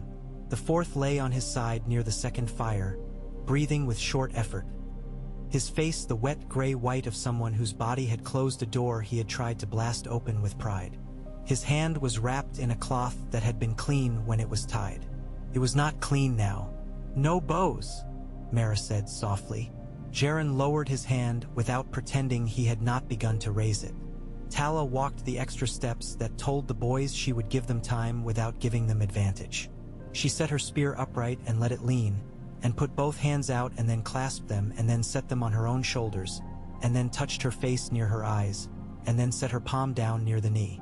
The boys looked at one another. One nodded. It was an old simple sequence. "I see you. I keep my hands where they cannot hurt you. I have no blade here. I will not throw with the hand you do not see. I will not lie with my face. You're not the ones we need to fight, Tala said, in a voice the wind could not take because it was heavier than the air. That is a kindness for both of us. Who sent you? The tallest of the boys swallowed. His lips were cracked. He said a name that belonged to a house that had bent like a reed when winter leaned hard and now was trying to be a tree again. Mara did not show that she wanted to spit. Sent you to what? She asked. Watch, the boy said. Count men, then come back. And you burned a hand trying to keep the second fire going, Temo said, not unkindly. He crouched with the ease of a man who lives near water and so had learned that knees are not enemies. Give me your hand. The boy did not move. Temo reached anyway and did not hurry. He unwrapped the cloth. The hand beneath was blistered and angry. The smell of it turned the wind into something else for a moment. Temo clicked his tongue. We'll walk you down, he said. You will count us as you go if you like. Then you will lie to your lord only a little, by telling him you were outnumbered and outintentioned. When he asks what that means, you will say, they meant to keep the road without killing me. The boy, his eyes were the same hard blue as the ice rim at the edge of the fire, held still as Temo poured melted snow along the broken flesh and then slathered fats into the raw places and then bound them with a cleaner cloth. His breath hitched only once. The other two boys did not talk. That was wise.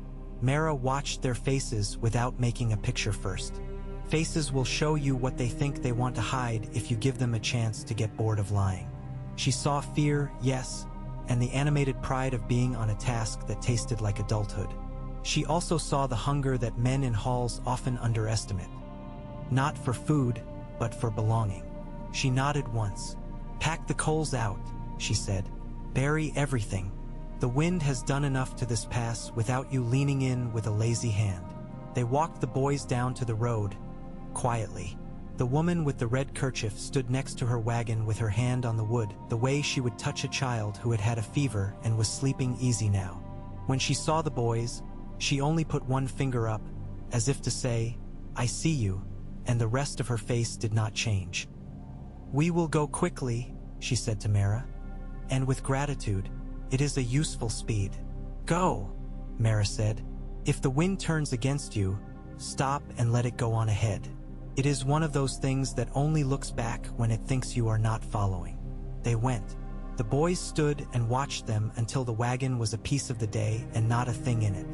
Then they went uphill the other way and Tala did not stop them, because it would have made them into the wrong kind of enemy, and because the world had made them hard enough without her adding her hands. When they returned to Winterfell, Mara did not begin with triumph.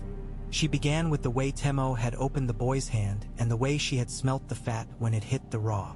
She began with the way a fire says two things at once when it is built too high and the way a boy looks when he is relieved to lie to a lord. She began with the way the wind had made a sound near the birches that Temo swore he knew as a boy on the white knife when the ice began to set and just before a whole crust of river would turn over in its sleep. Arthur listened as he had taught himself to. Then he said, we will show up at that house with a basket of bread and a message about the way bread has to be delivered to make it edible. We will tell them we know what they are doing. We will not name the boys. We will ask them to be men, which is to say we will ask for the decency of being plain. Sansa came to the old kennel when she heard the report. She did not praise and she did not find fault. She put the place where those two things live in most people aside and did the thing that had kept her alive. She asked what would happen next and how much it would cost. Bread and honesty, she said. We can afford those. They don't look costly because the cost is hidden in the work. But if it keeps blood inside bodies, I'll find coins beneath the stones. Mara, sitting on the floor with her back to the wall and her legs stretched out in the way of a woman who has trained her body to hold her upright all day and now allows it to think it is free, looked at Sansa with a new respect. You keep the accounts, she said. I keep everything I can reach, Sansa said. It is the only way to be sure that what I want will find me. She looked at Arthur. Your guard seems to prefer to spend courage slowly. It accumulates interest when you do, Arthur said, and Sansa's mouth tilted.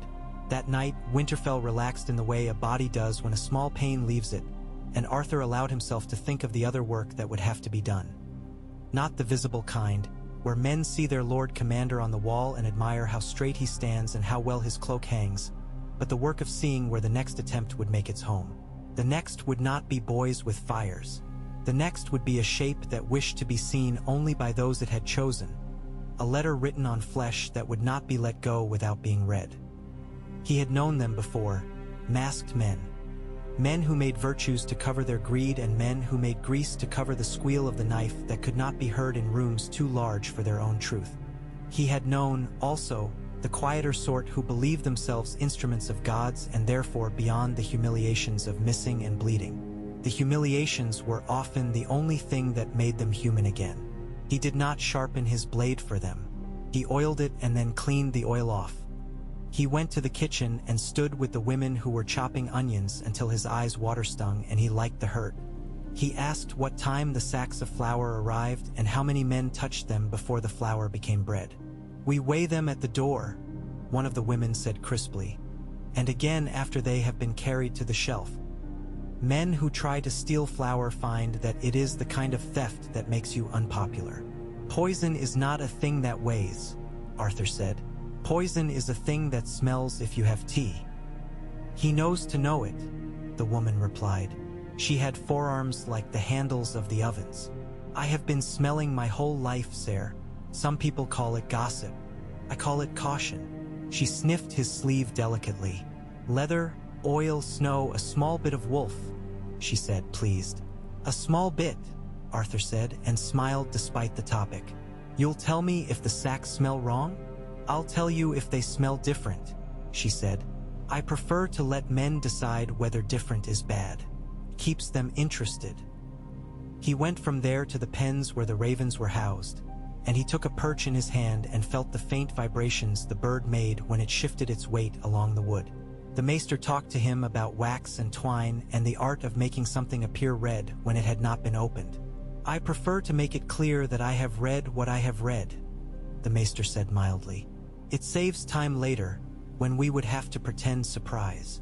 Arthur watched a bird hop to the edge and then sideways along a length of reed.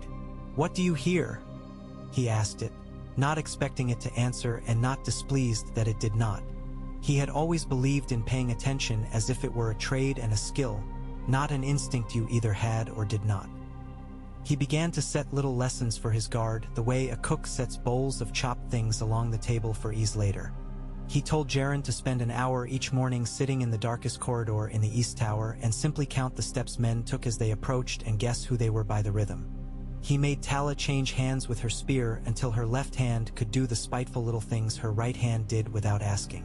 He sent Mara to walk with the Ravenkeeper and learn to tie knots with one hand in her pocket. He set Temo to teaching the fresh boys to fall in such a way that their bones were more likely to obey the ground than break from it. He had Sarah walk along the inside of the inner wall with a bowl of oil and a brush and tell him where the brushes cooled more quickly. She returned with notes about drafts and the names of the men who complained about them, and he found that he loved this work beyond many others he had done, because it was love without self. In the late afternoon, a week after the pass, the black-haired woman approached him as he left the kennel. She had the trick of arriving without drama and being impossible to ignore anyway. "We are expecting a singer," she said, "from White Harbor. He has a good ear and knows new songs. People will relax. They will mistake memory for comfort. This is always the moment when someone else mistakes comfort for opportunity." "You think him a knife?" Arthur asked, not scoffing. "I think him a sheath," she said. "The knife is the song. Songs make people put their heads back and show their throats." It was clean the way she said it. He allowed himself to name her in his thoughts, because she had walked past the point where the lack of a name would keep him any safer from her. Asha Greyjoy had lost ships and had not lost herself. He had not found her easy. He had found her necessary. She had been the one to say she would make a scene in 2 languages. She had since demonstrated both, and he had discovered that the second language was silence. "I will be where I am not supposed to be," Arthur said. "You often are," she said. "It is the mark of a man who prefers to present his throat only when he chooses." She paused. "If you attempt to remove me from that room when I wish to remain, I will hurt you by forcing you to admit we are the same. I would welcome the injury, he said, and she nodded as if to say good. The singer came with his hair tied back and a face that had learned to be whole by letting the eyes do as much of the talking as the mouth. He did not look like a knife. That was, in itself, information. The hall filled with the people who carry a keep on their backs. The women with flour in the lines of their palms, the boys who had learned to carry wood without thinking, the men who slept in shifts and measured their senses in cups of ale. John did not sit on any special chair. Sansa did not wear any special dress.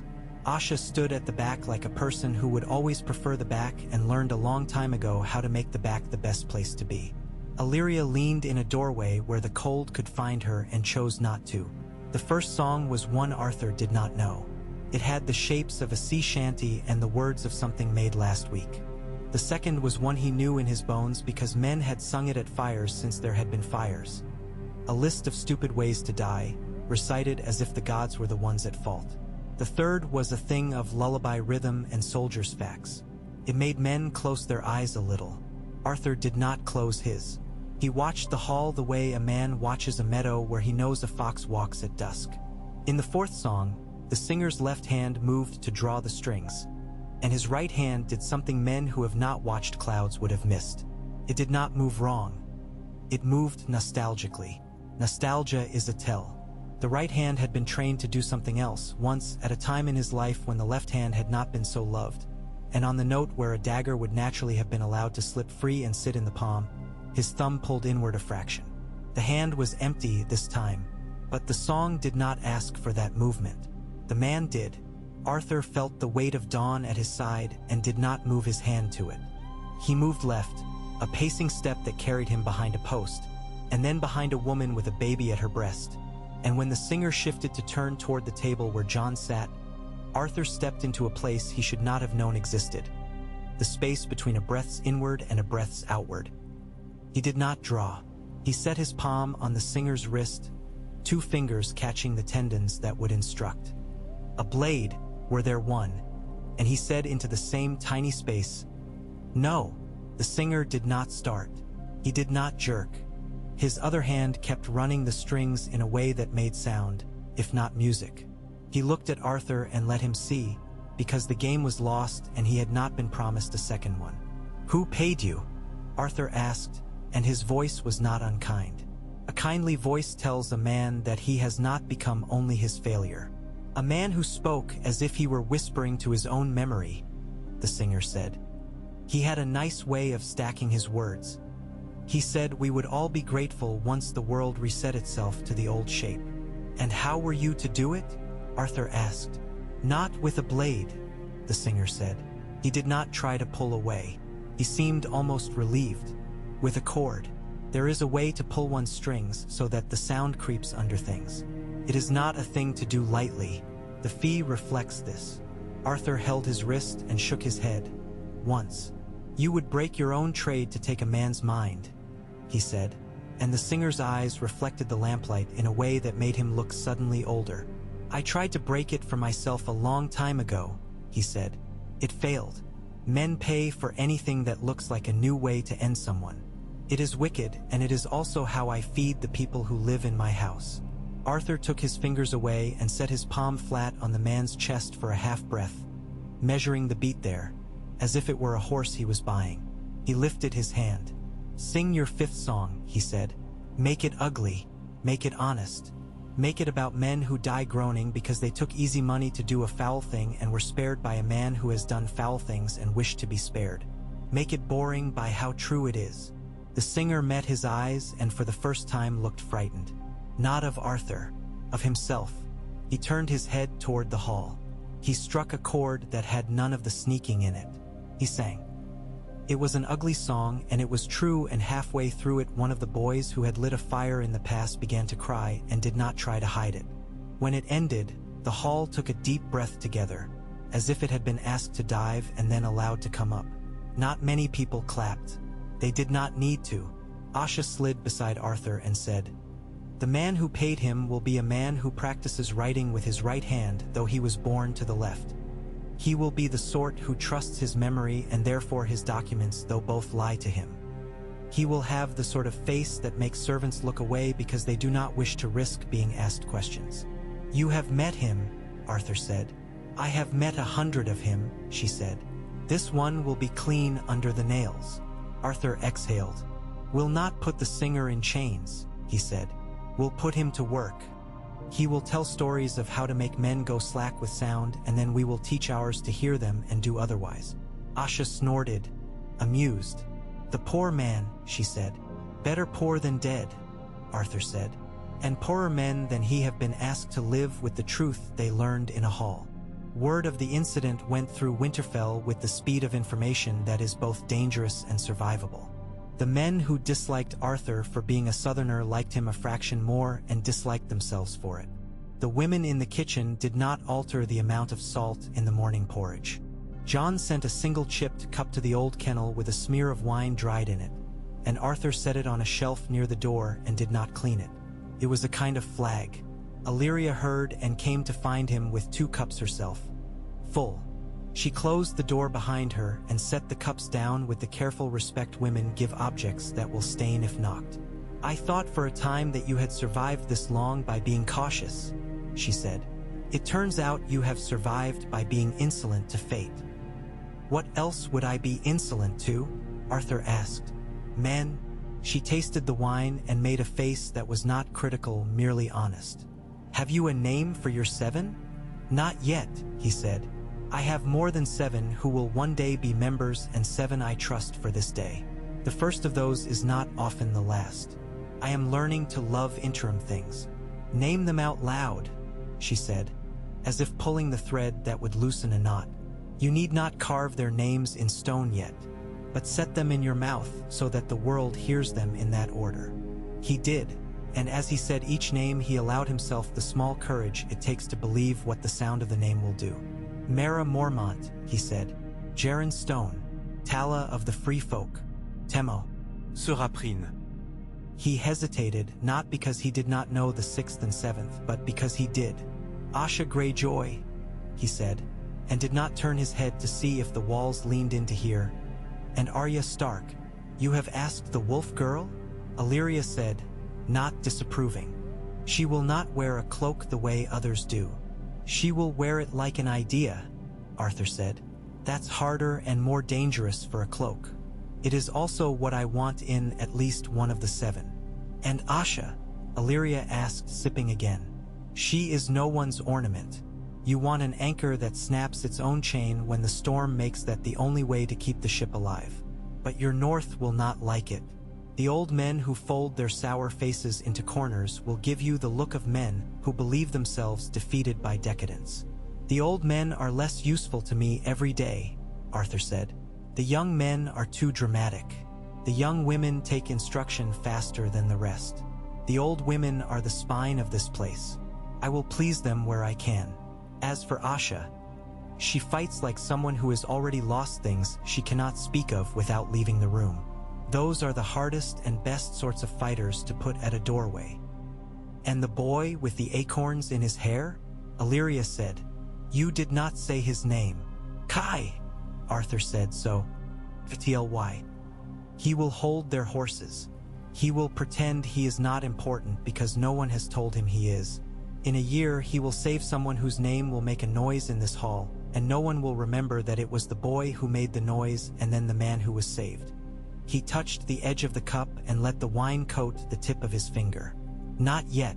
Not now. Not as one of the 7. Illyria nodded and drank and did not argue.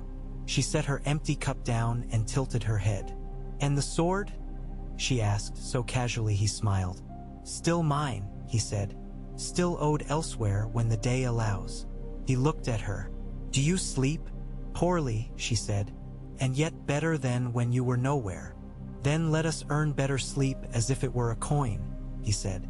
Go, before the wine becomes a reason to say something we will have to make true. The next day he took Arya into the Godswood because the gods there were older and therefore less likely to judge a man who practiced. She came in from the yard with her hair damp with sweat and the limitless motion that belongs to those who have never been told that stopping is a kind of virtue. She had, in the way of people whose bodies were taught to speak, the irritation of being brought to a new language and forced to learn how to say hello again. "You'll ask me to say oaths," she said flatly after they had stood for a while without speaking. "You'll ask me to promise to stand still in a room when everything is on fire outside.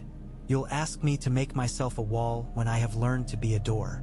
I will do it if I choose to, not because you ask.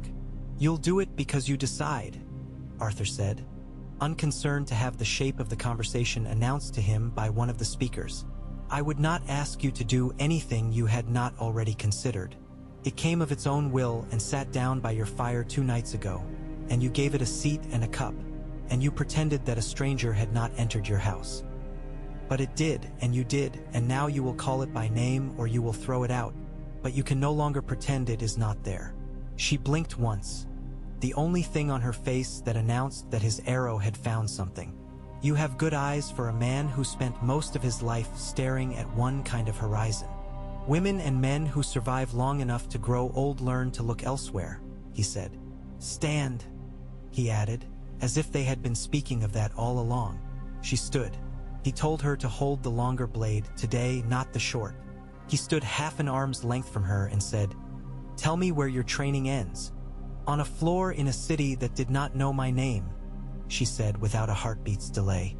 "With a stick in my hands and my eyes closed and my mouth open to the taste of blood because someone had struck me there." "There," he said, and took her there without moving her. He laid his hand on her wrist and pressed just enough to ask the bone a question. She allowed the answer and did not resent him for it, which was a kind of miracle. "I will tell you the thing you already know," he said. "A sword is a habit, and so is a face. Men think their habits are themselves. You have used that to wash away men who did not deserve the courtesy of a second look.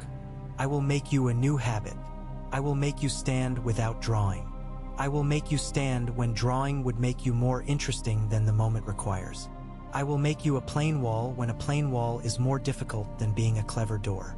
And if I refuse," she said, though the heat in her did not smell like refusal, "then you will continue to be a blade in the right place at the wrong time too often to be useful," he said. "And I will not put a cloak on a blade like that. I use knives. I do not give them titles." Her eyes flared with the honest, helpless anger of someone who hated the truth exactly as much as she knew it as hers. She took a breath that had the shape of breaking something. She let it out and it was better. "Show me," she said. "Show me how to be a wall that does not die of boredom." He did. He showed her the trick of leaning a wrist against a staff that was held by another and finding the small music between two people, the music that tells you when to move without looking like motion. He had her hold a basin full of water at her waist and take steps she could not extend without the water sloshing. He told her to watch the shape of lamps and look for places where shadows were too careful. He told her to hold a word in her mouth where only her teeth could feel it. "Not yet. Say it when you must," he said. "Not yet is not never. Not yet is not surrender. You have lived long enough to know not yet saved your life at least twice. It also cost it once," she said, and he did not pretend not to know what she meant. "Then I will teach you to know the difference," he said. "And when I fail, I will apologize, and that apology will be work, not a ritual to make me feel clean." She stared at him for a long time. "You will put me under a cloak," she said, as if stating something impossible so she could begin to consider the shape of it. "Yes," he said, "not because your name will please men in halls, and not because your sister could make me do it if she wished. She could, but she has not asked. I will give it to you because you will stop a hand before it moves when a hand like mine would lift a blade. I have been the hand that moved and wished it had been stopped. Keep someone else from being that hand. Consider it penance if you like. I do not care what name you give it." She nodded once and it was a kind of vow. "You are not a nice man," she said. "I have been and will be again when it is useful," he said.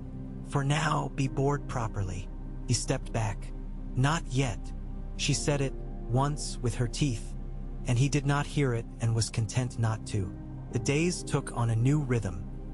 The seven of the day stood at doors and at quiet corners and on walls. They moved without drawing lines around themselves. They learn to be interesting only when interest is the last tool left. Arthur made a habit of visiting the places people forget. He stood in the buttery and counted casks. He stood beneath the well and felt the slap of water against the buckets when they came up. He sat in the rookery long enough for one of the birds to land on his shoulder and then, irritated by the lack of drama, hop off. He learned which hinge on which door on which tower would always, in any weather, catch slightly and make a sound like advice. He also sent the bread and the message to the Lord who made boys light signal fires. He went himself. He went with Sarah and Temo and with no weapons drawn and his cloak pinned with iron. The hall they entered had wealth once, and the wealth had left in strips, and the strips had never been sewn back properly. The Lord was a neat man, as Asha had predicted. His nails were clean and his voice had been trained not to offend ears in rooms larger than this one. He had, Arthur noticed, no children in the room. That was instructive. "You will cease teaching boys to burn the pass," Arthur said, after they had exchanged the courtesies and after the man had eaten bread as if to show he could not be poisoned by a man who had brought his own loaf. "You will write to the mothers of those boys and tell them what you asked. You will pay those women in salt and soap and a basket of apples that I will witness being given. And you will ask them to forgive the time you tried to replace their men with their sons when other men were willing to stand between them and the wind." The Lord smiled. It was an attempt to assert the terms of the conversation. "Sire," he said, with the kind of patience men acquire when they do not do their own work, "you cannot decide what is done here. This is my hall." Arthur set the basket of bread on the table hard enough to make the crumbs leap. "My king has decided that roads belong first to the living," he said. "You will disagree only once. If you choose, this can be that time." He let his eyes rest on the clean nails. "The boys you sent, one has a hand he will not use properly for months. Two do not know how to build a fire and will not learn until they are allowed to do it for warmth.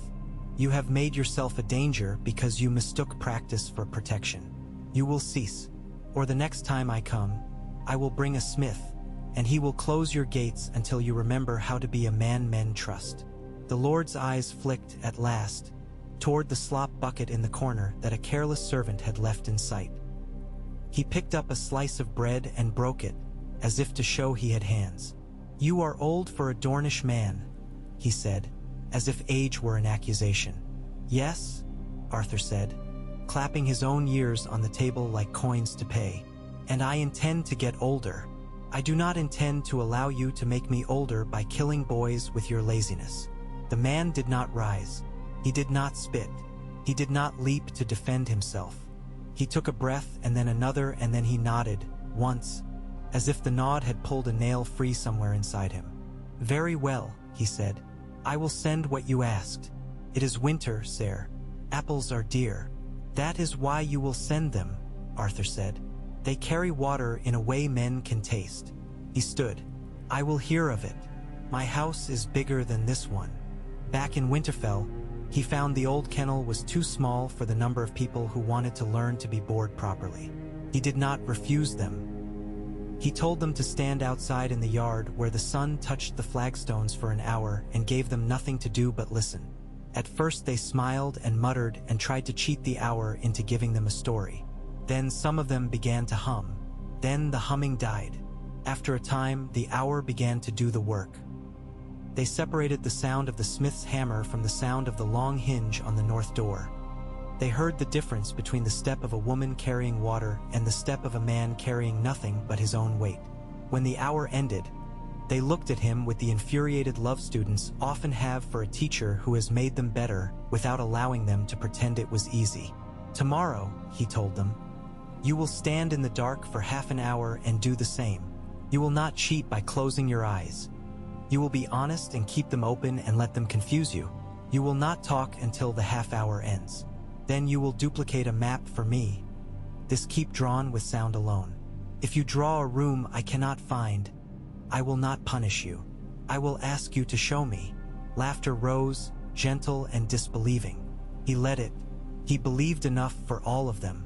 John came to the kennel with his cloak half unfastened and his hair in disarray that said he had been doing work and not thinking of how he looked while he did it. He did not ask permission to enter. He did not stand in the doorway as kings are taught to stand, to force someone else to announce their arrival. He came in and put his hands behind his back and looked at the lines in chalk on the floor. "Do you ever put the sword on these lines?" he asked. "Yes," Arthur said, thinking of the old man who had taught him to do exactly that on a tile floor in Starfall where the light hit the stone at an angle that made a poet pity the rock. "And then I draw another line." John nodded. "Men came from the neck," he said. "Read men. They wish to talk about a thing that moved under ice and is not a man and is not a god and is no longer a threat. I would like to speak with them without having to be a king while I do it. Is that work for your guard?" "It is," Arthur said. "We will keep the room as if it were sleeping. We will pretend to be the wall and the window and the breeze. We will tell anyone who cannot hear the talk later that we were not there to hear it either." John's eyes creased. "You have a way with word. Yes, and with relief," he said. "Bring Arya." "I was going to," Arthur said, and he had been. The look the Reed women and men would give Arya would be the look given to someone who could walk through a story without disturbing it. He wanted that look to be in the room. The talk was in a low chamber with a ceiling that had learned to lean lower in winter because that is what ceilings must do if they mean to keep their people. The Reed folk came with their clothes smelling of small fires and their faces set at an angle that made Arthur think of river blades and the way water carries dirt and cleans at the same time. The story they told was a careful one. It had the shape of a warning that had not grown stale. "Something moved," the eldest woman said, her hair the gray of water under a cloud. "It moved as a thing moves that remembers it should not. We watched it until it stopped. We watched 3 days more. The wind grew teeth and we felt them. 3 nights later, the teeth fell out. It was the last of anything, and it did not decide to be first. It did not decide anything at all. Fell apart. We buried it in the way we bury things that do not like the shape of being buried." "Thank you," John said.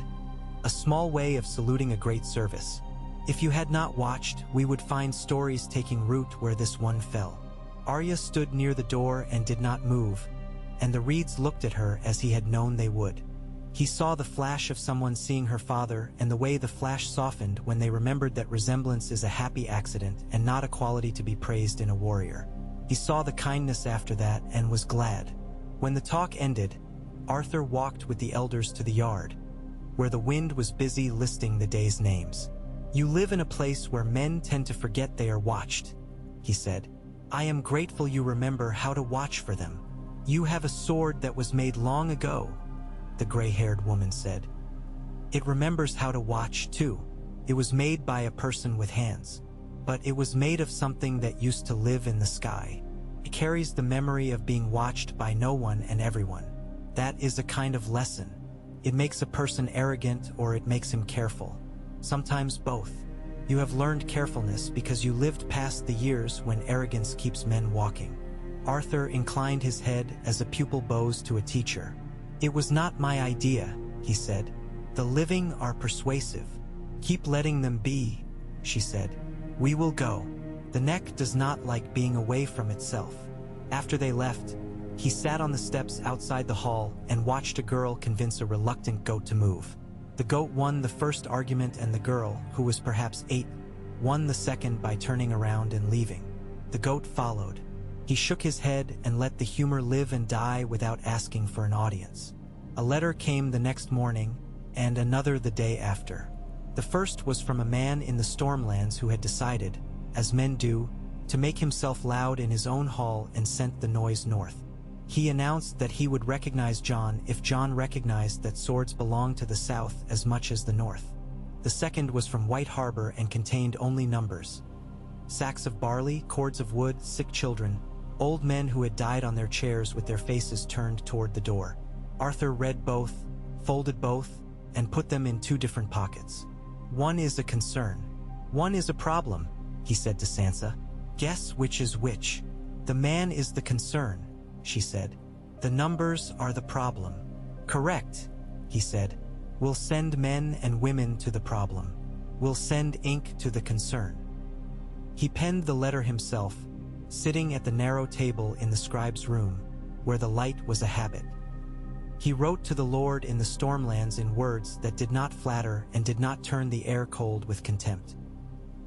He told him that swords belong to hands and hands belong to work, and that the work at hand was keeping children from dying of cough and old men from being turned into numbers on the next page of the Maester's book.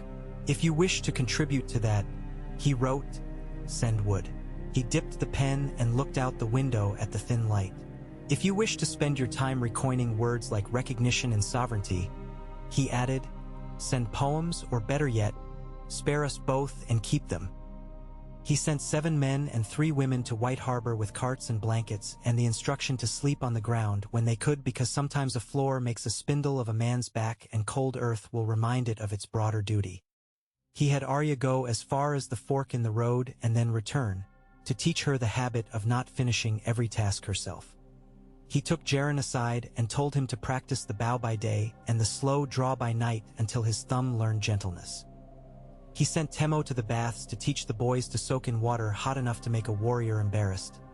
Soak until your skin learns to be an organ again, he said, and the boys went pink and returned calmer. A winter storm came down out of the slate sky and laid its case across the keep for 3 days. The clocks that men do not admit exist slowed. Arthur kept the watches firm and the foods warm and the words simple. When men are trapped in a place by weather, they begin to grow ideas like mold. He aired the rooms and set tasks that were ridiculous enough to be survivable. He made the guards stand in the kennel and recite 7 names that did not belong to them but to their enemies, not with hatred, but with the care of a man who intends to make that name a name for work instead of war. He sent Mara to the kitchen to cut onions and made Jaren take his place and stand outside the king's door while the storm threw fits against the stones. He put Arya on the wall without a hood, because he wanted her to know what it felt like to be seen by a storm and not blink. On the 3rd Nig, the storm ended itself by forgetting why it had begun. The air that followed was the kind of cold that makes a noise when you smile. People came out of their rooms with the reluctance of those who had been warm and the eagerness of those who had understood that being shut in is a kind of prison even when the rooms are good. Arthur walked the yard and watched breath hang and then shatter. He stood with Asha near the postern gate and they said nothing, which had become their favorite conversation. Tell me your worst fear, she said suddenly into the quiet. Not the fear a man forges for company in a hall. The one that keeps its own counsel. He did not answer quickly. He had learned to respect the things that deserve a breath. That I will become the thing I love, he said finally, which is to say work. That I will be unable to stop working because I will have convinced myself that I am the only one who can do it. That I will not trust anyone else to make a mess of things and then clean it up afterward. She tilted her head and he could feel her approval push the cold a degree away from his ear. That is respectable, she said. It is less interesting than it is respectful, but I will take respectable. She set her glove against the stone and left the print. You will name us soon, out loud. The 7. Yes, he said. Tonight. They stood of an evening, all of them, in the smaller hall. Jon made no speech. Sansa said only that the work had begun long ago and would not end with the naming, and that poets who pretended otherwise should be fed to the kitchens and kept busy scouring pots. The Maester spoke 3 sentences that were sufficiently formal to remind people that there are rituals even when the world cannot afford ceremony. Arthur stepped forward and called the names. Mara Mormont, he said, and Mara stepped forward and stood not slowly and not quickly, but in the way of a person who does not need to rehearse what her body knows. Jaren Stone. And Jaren came with his humility and his new patience and the look of a man who had learned how to be proud without showing it. Tala of the Free Folk. And Tala came with her spear and her song that no one had heard but which she had told him existed and would be sung one day where the wind would not laugh. Temo of the White Knife. And Temo came and his hands looked like water holding a shape. Sarah Pierwenen. And Sarah came and lifted her chin. The scar shone like a string of trout bellies in the light. Asha Greyjoy. And the hall made the noise a sea makes in its sleep when a whale rolls. A low, surprised motion. And Asha came and leaned as if daring the wall to press back. Arya Stark, he said last. And the wolf's head lifted from the shadows where Ghost had lain, and Arya came with her mouth set as if she would bite the cloak if it tried to turn her into a monument. He gave them pins of iron, plain, forged by a smith who had laughed when Sansa had asked for simple, and then had gone home and told his wife that simple is the work of a man who has learned to control his hands. He spoke the brief oath he had made them repeat in the old kennel. He put his hand on each shoulder like a man planting a stake for a line. The room took it in, not as drama, but as work, and Arthur felt grateful in the way men feel gratitude when they discover that the thing they had hoped for can be borne by repeated action and does not require continual triumph. The morning after the naming, before the birds in the rookery had begun their petty argument about the best perch, someone tried to kill Jon Snow. They did not come in through the front, where a man would see them and a woman would name their intentions by the way their feet confided in the stone. They did not come by the wall, where Arya stood and met the cold with an open face. They came through the well. It was an old trick. It had not been used in a long time because the world had become larger than the nearby water. But men will always return to the ways that worked when they were boys, and a man who had been a boy in a keep with a well-learned certain games. Arthur was not in the well house.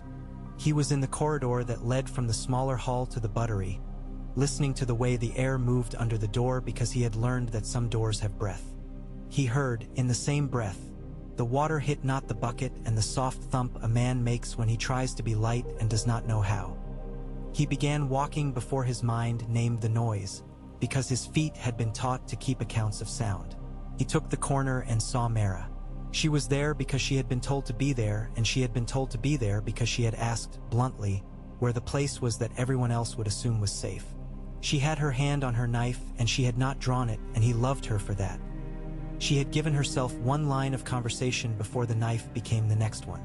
The man standing in front of her was tall and built like a man who had worked hard to look like a man. He had water dripping from his hair and the sort of expression men know will be described by others as a surprise if they succeed. "Put down the thing in your hand," Mara said. "We will take it up later." "I have no thing," the man said, and he was half true. His palm was open and empty. His other hand, behind him, held a bootlace looped to bite thumbs. His eyes were steady in the wrong way. He was looking at Mara and seeing the man he had promised himself to kill. He meant to pass her and continue with his promise because he had decided only the promise mattered. Men are easiest to defeat when they carry single things like that. Arthur did not call out. He did not run. He took 3 long steps and then allowed his shoulder to touch the wall, transferring his weight into the stone and back to his feet like water slipping along a shelf and falling. The motion they teach boys to press into their hips. When they learned to cut, he used to make his elbow lightly brush the man's face. It was nothing. It was a lover's touch. It carried the exact amount of disrespect required to make insult not a story but a fact. The man turned, offended not by pain but by the fact of someone else placing his hand in a scene that belonged to him. And in the turn Mara's hand caught the wrist that held the loop, and she did not try to wrench it away. She followed its circle and made it larger, and then the loop was around the man's own wrist, and then around his neck, and then he was holding himself in a string he had tied in Arthur, with a delicacy that would have made one of those poetry men clap, reached, and took the loop and held it while Mara stepped aside, as if stepping aside had always been the point. The man made a terrible decision not to move. It is the sort of decision men make when they wish to be seen as brave by their own memory. Arthur leaned forward and in the smallest voice said, "Breathe." The man did. Men will do what you tell them when you have placed your hand on their breath. Arthur slid the lace off his throat and let it hang in his hand like a silly thing and allowed the man to feel it as a silly thing. The insult was the lesson. Mara set her palm flat on the man's chest, 2 fingers where his heart would insult her by being brave, and said, "When you remember this, try not to make it beautiful." A slow step came from the well. Arya. Her hair was wet and she looked at the well as if she wished to unmake it with a word. "2 more, she said quietly. "One with a knife that looks like a toy. One with nothing."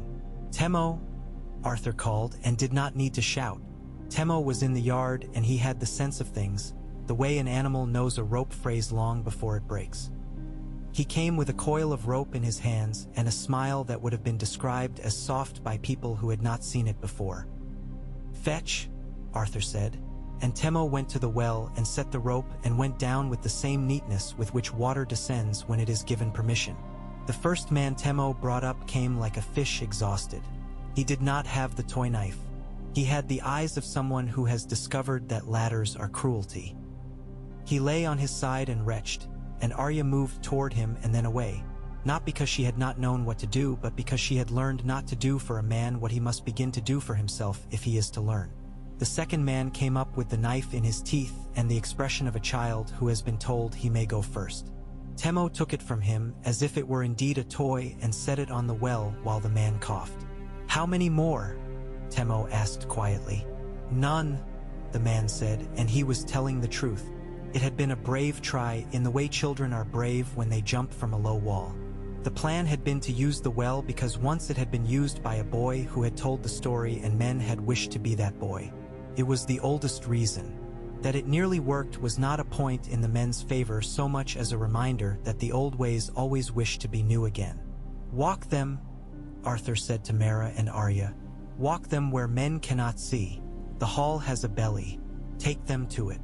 He coiled the lace and set it in his pocket. "They will not see the king. The king will not see them. He will hear later that men tried to kill him with a rope and a memory, and he will remove a well cover and have a new one made, and he will put a second guard by the well not because a second guard is necessary but because the symbol is. We will be grateful for the symbol and then ignore it." Mera nodded. She touched Arya's wrist and Arya nodded. The men went as if they were walking in a slow parade for someone else. Jon stood in his chamber and listened to Arthur tell him the shape of the thing and then put his hands on the table and leaned. "Thank you," he said, "for using the lace and not the blade. I would rather owe men a humiliation than a death if it will serve." "It will serve," Arthur said, "for someone, not for everyone. The trick is not to expect service from the wrong tools." He did not ask if Jon was well.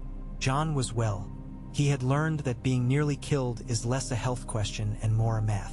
You count the ways it might have succeeded. You leave the numbers on the table. You walk away. He had learned to do this.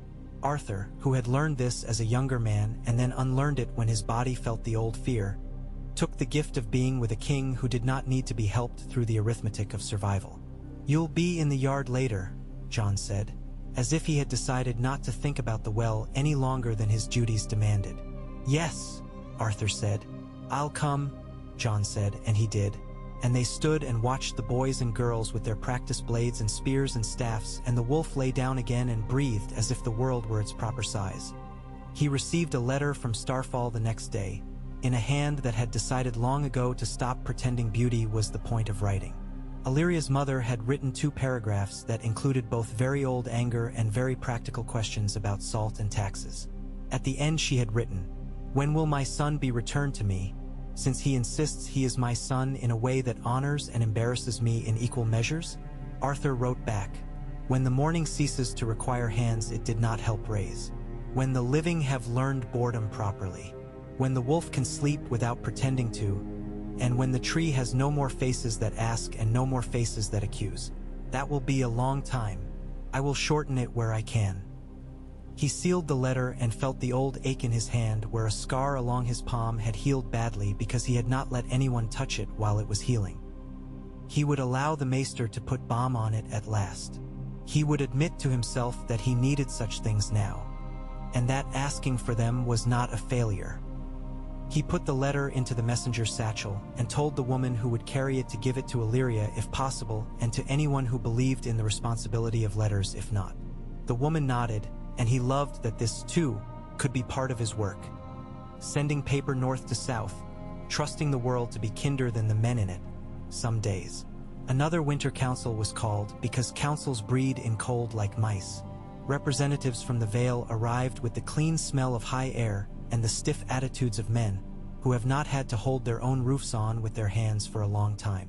Men from the Riverlands came and their boots left damp circles that felt like apologies where they stood. A woman from the Reach appeared with bread that tasted of an herb Arthur could not name, and he watched everyone's faces as they decided whether to be grateful for the flavor or resent the novelty. A single man from the Westerlands came, his cloak trimmed with something that had never known weather. Arthur arranged the room like a mind. He put the weak argument where it could feel pressure. He put the strong argument where it could be seen from any seat. He put the bewildered men near the door so that they could leave and find themselves again outside if necessary. He placed his 7 as if they were furniture no one would remark upon until they were gone, as if they had always been there. A second chair near a pillar, the shelf where bread lay suddenly had a person leaning on it, a hand resting innocently near the hilt of a blade as if the blade were a dog sleeping under the table. The arguments had the shape of arguments. The Vale wanted to keep its own men to itself. The Riverlands wanted to know if their sons would be fed. The Westerlands man did not speak for a long time, and then said something polite in a way that made it clear the word polite had been a cage for a bird he would have preferred to eat. The Reach woman spoke softly and often, and Arthur discovered, in the spaces between her words, that her softness was a lever. She moved men with it more easily than men who forced their hands. "There will be a time," John said, "at the end, when we remember what we learned in the last winter, and then we will build on it, or we will refuse it and starve on pride. I cannot make that time today. I can tell you that this keep will continue to function as if the first thing and not the second were true. You may follow, or not, but when your people come to my road in a storm, they will find the road kept. If you wish your name to be spoken along that road, keep a road where you are. It is work. It is not a triumph. It is the thing we do so that the stories our grandchildren tell are not all of blood." The Westerland man cleared his throat and did not make it a speech. "Very good," he said. "I will send stone. I find that I can afford it. It makes me look handsome. Then we will arrange to have you thanked," Sansa said, with a smile that would carry through any weather. In the quiet after the council, Arthur found Sarah Pirwenen alone in the yard, practicing the small step that turns a blade from your throat without anyone seeing that you have pushed away death with the sole of your foot. She looked up without apology. "I thought of running," she said. "A year ago, from Gulltown to here and then away again." "Why did you not?" he asked. He had learned that the whys between a person and their body are the conversations that make guards. "Because I got hungry," she said, and did not mean only the stomach. For being inside something that was not just a town, for being part of a list of names that might be said in a room where the men know who feeds them. She looked away toward the towers. "I thought, if I leave, nothing I know will be useful to me anymore. If I stay, what I know might become a way I help someone else." "Then you will stay," he said. "Yes," she said simply. He walked the wall at dusk with Arya and did not say anything for a long time, because she was fighting not to say something herself, and he had learned to allow words to argue themselves out inside a person before he forced them to show on a face. At the north corner, where the wind plays tricks with your ears, she said, "I wanted to put the lace around his throat and pull." "I know," he said. "So did I, once, years ago, on a different man. I did. I have not forgiven myself. I will not forgive myself. But I will not think of it every time I put my hand on a coil of rope. That would be pretending to suffer in a way that would tire everyone and not save anyone. I hate you," she said, and there was laughter and a piece of honest affection in it that would have worried him if it had arrived earlier, when she had still owed herself the first fierce love of her own shape. "Good," he said. "We will have smoother days if you can practice on me and not on the boys in the yard." She looked at him and then away, and in the looking he saw a future in which she would say, "Not yet," and a blade would not need to make a word of what a hand had already said. He allowed himself, for the first time since the naming, to imagine the 7 as a shape that would outlive him. Fewer than 7, more than 7, 7 becoming 8, and then 6, and then 7 again, because the world's math is patient and men's is not. He wrote to Starfall again that night, not because anything had changed there, but because he understood that his continuing to exist beyond a letter was itself a way of keeping an old house from convincing itself that grief had been cheated and therefore must invent ways to get even. He told Illyria his day simply. He wrote, "We named them. I said your name aloud with mine under the same roof as a Stark. A boy tried to come through a well and learned about lace. A singer sang, 'The world is ridiculous. I am grateful for it.' He slept and woke before the light and took daw. And across his knees and thought of the man he had been when he had believed there would be a last battle and it would be beautiful, and then he would sleep and the world would leave him alone. He thought of that man and did not hate him. He thanked him for not knowing any better and promised to do better than that for as long as he was allowed. There would be more councils.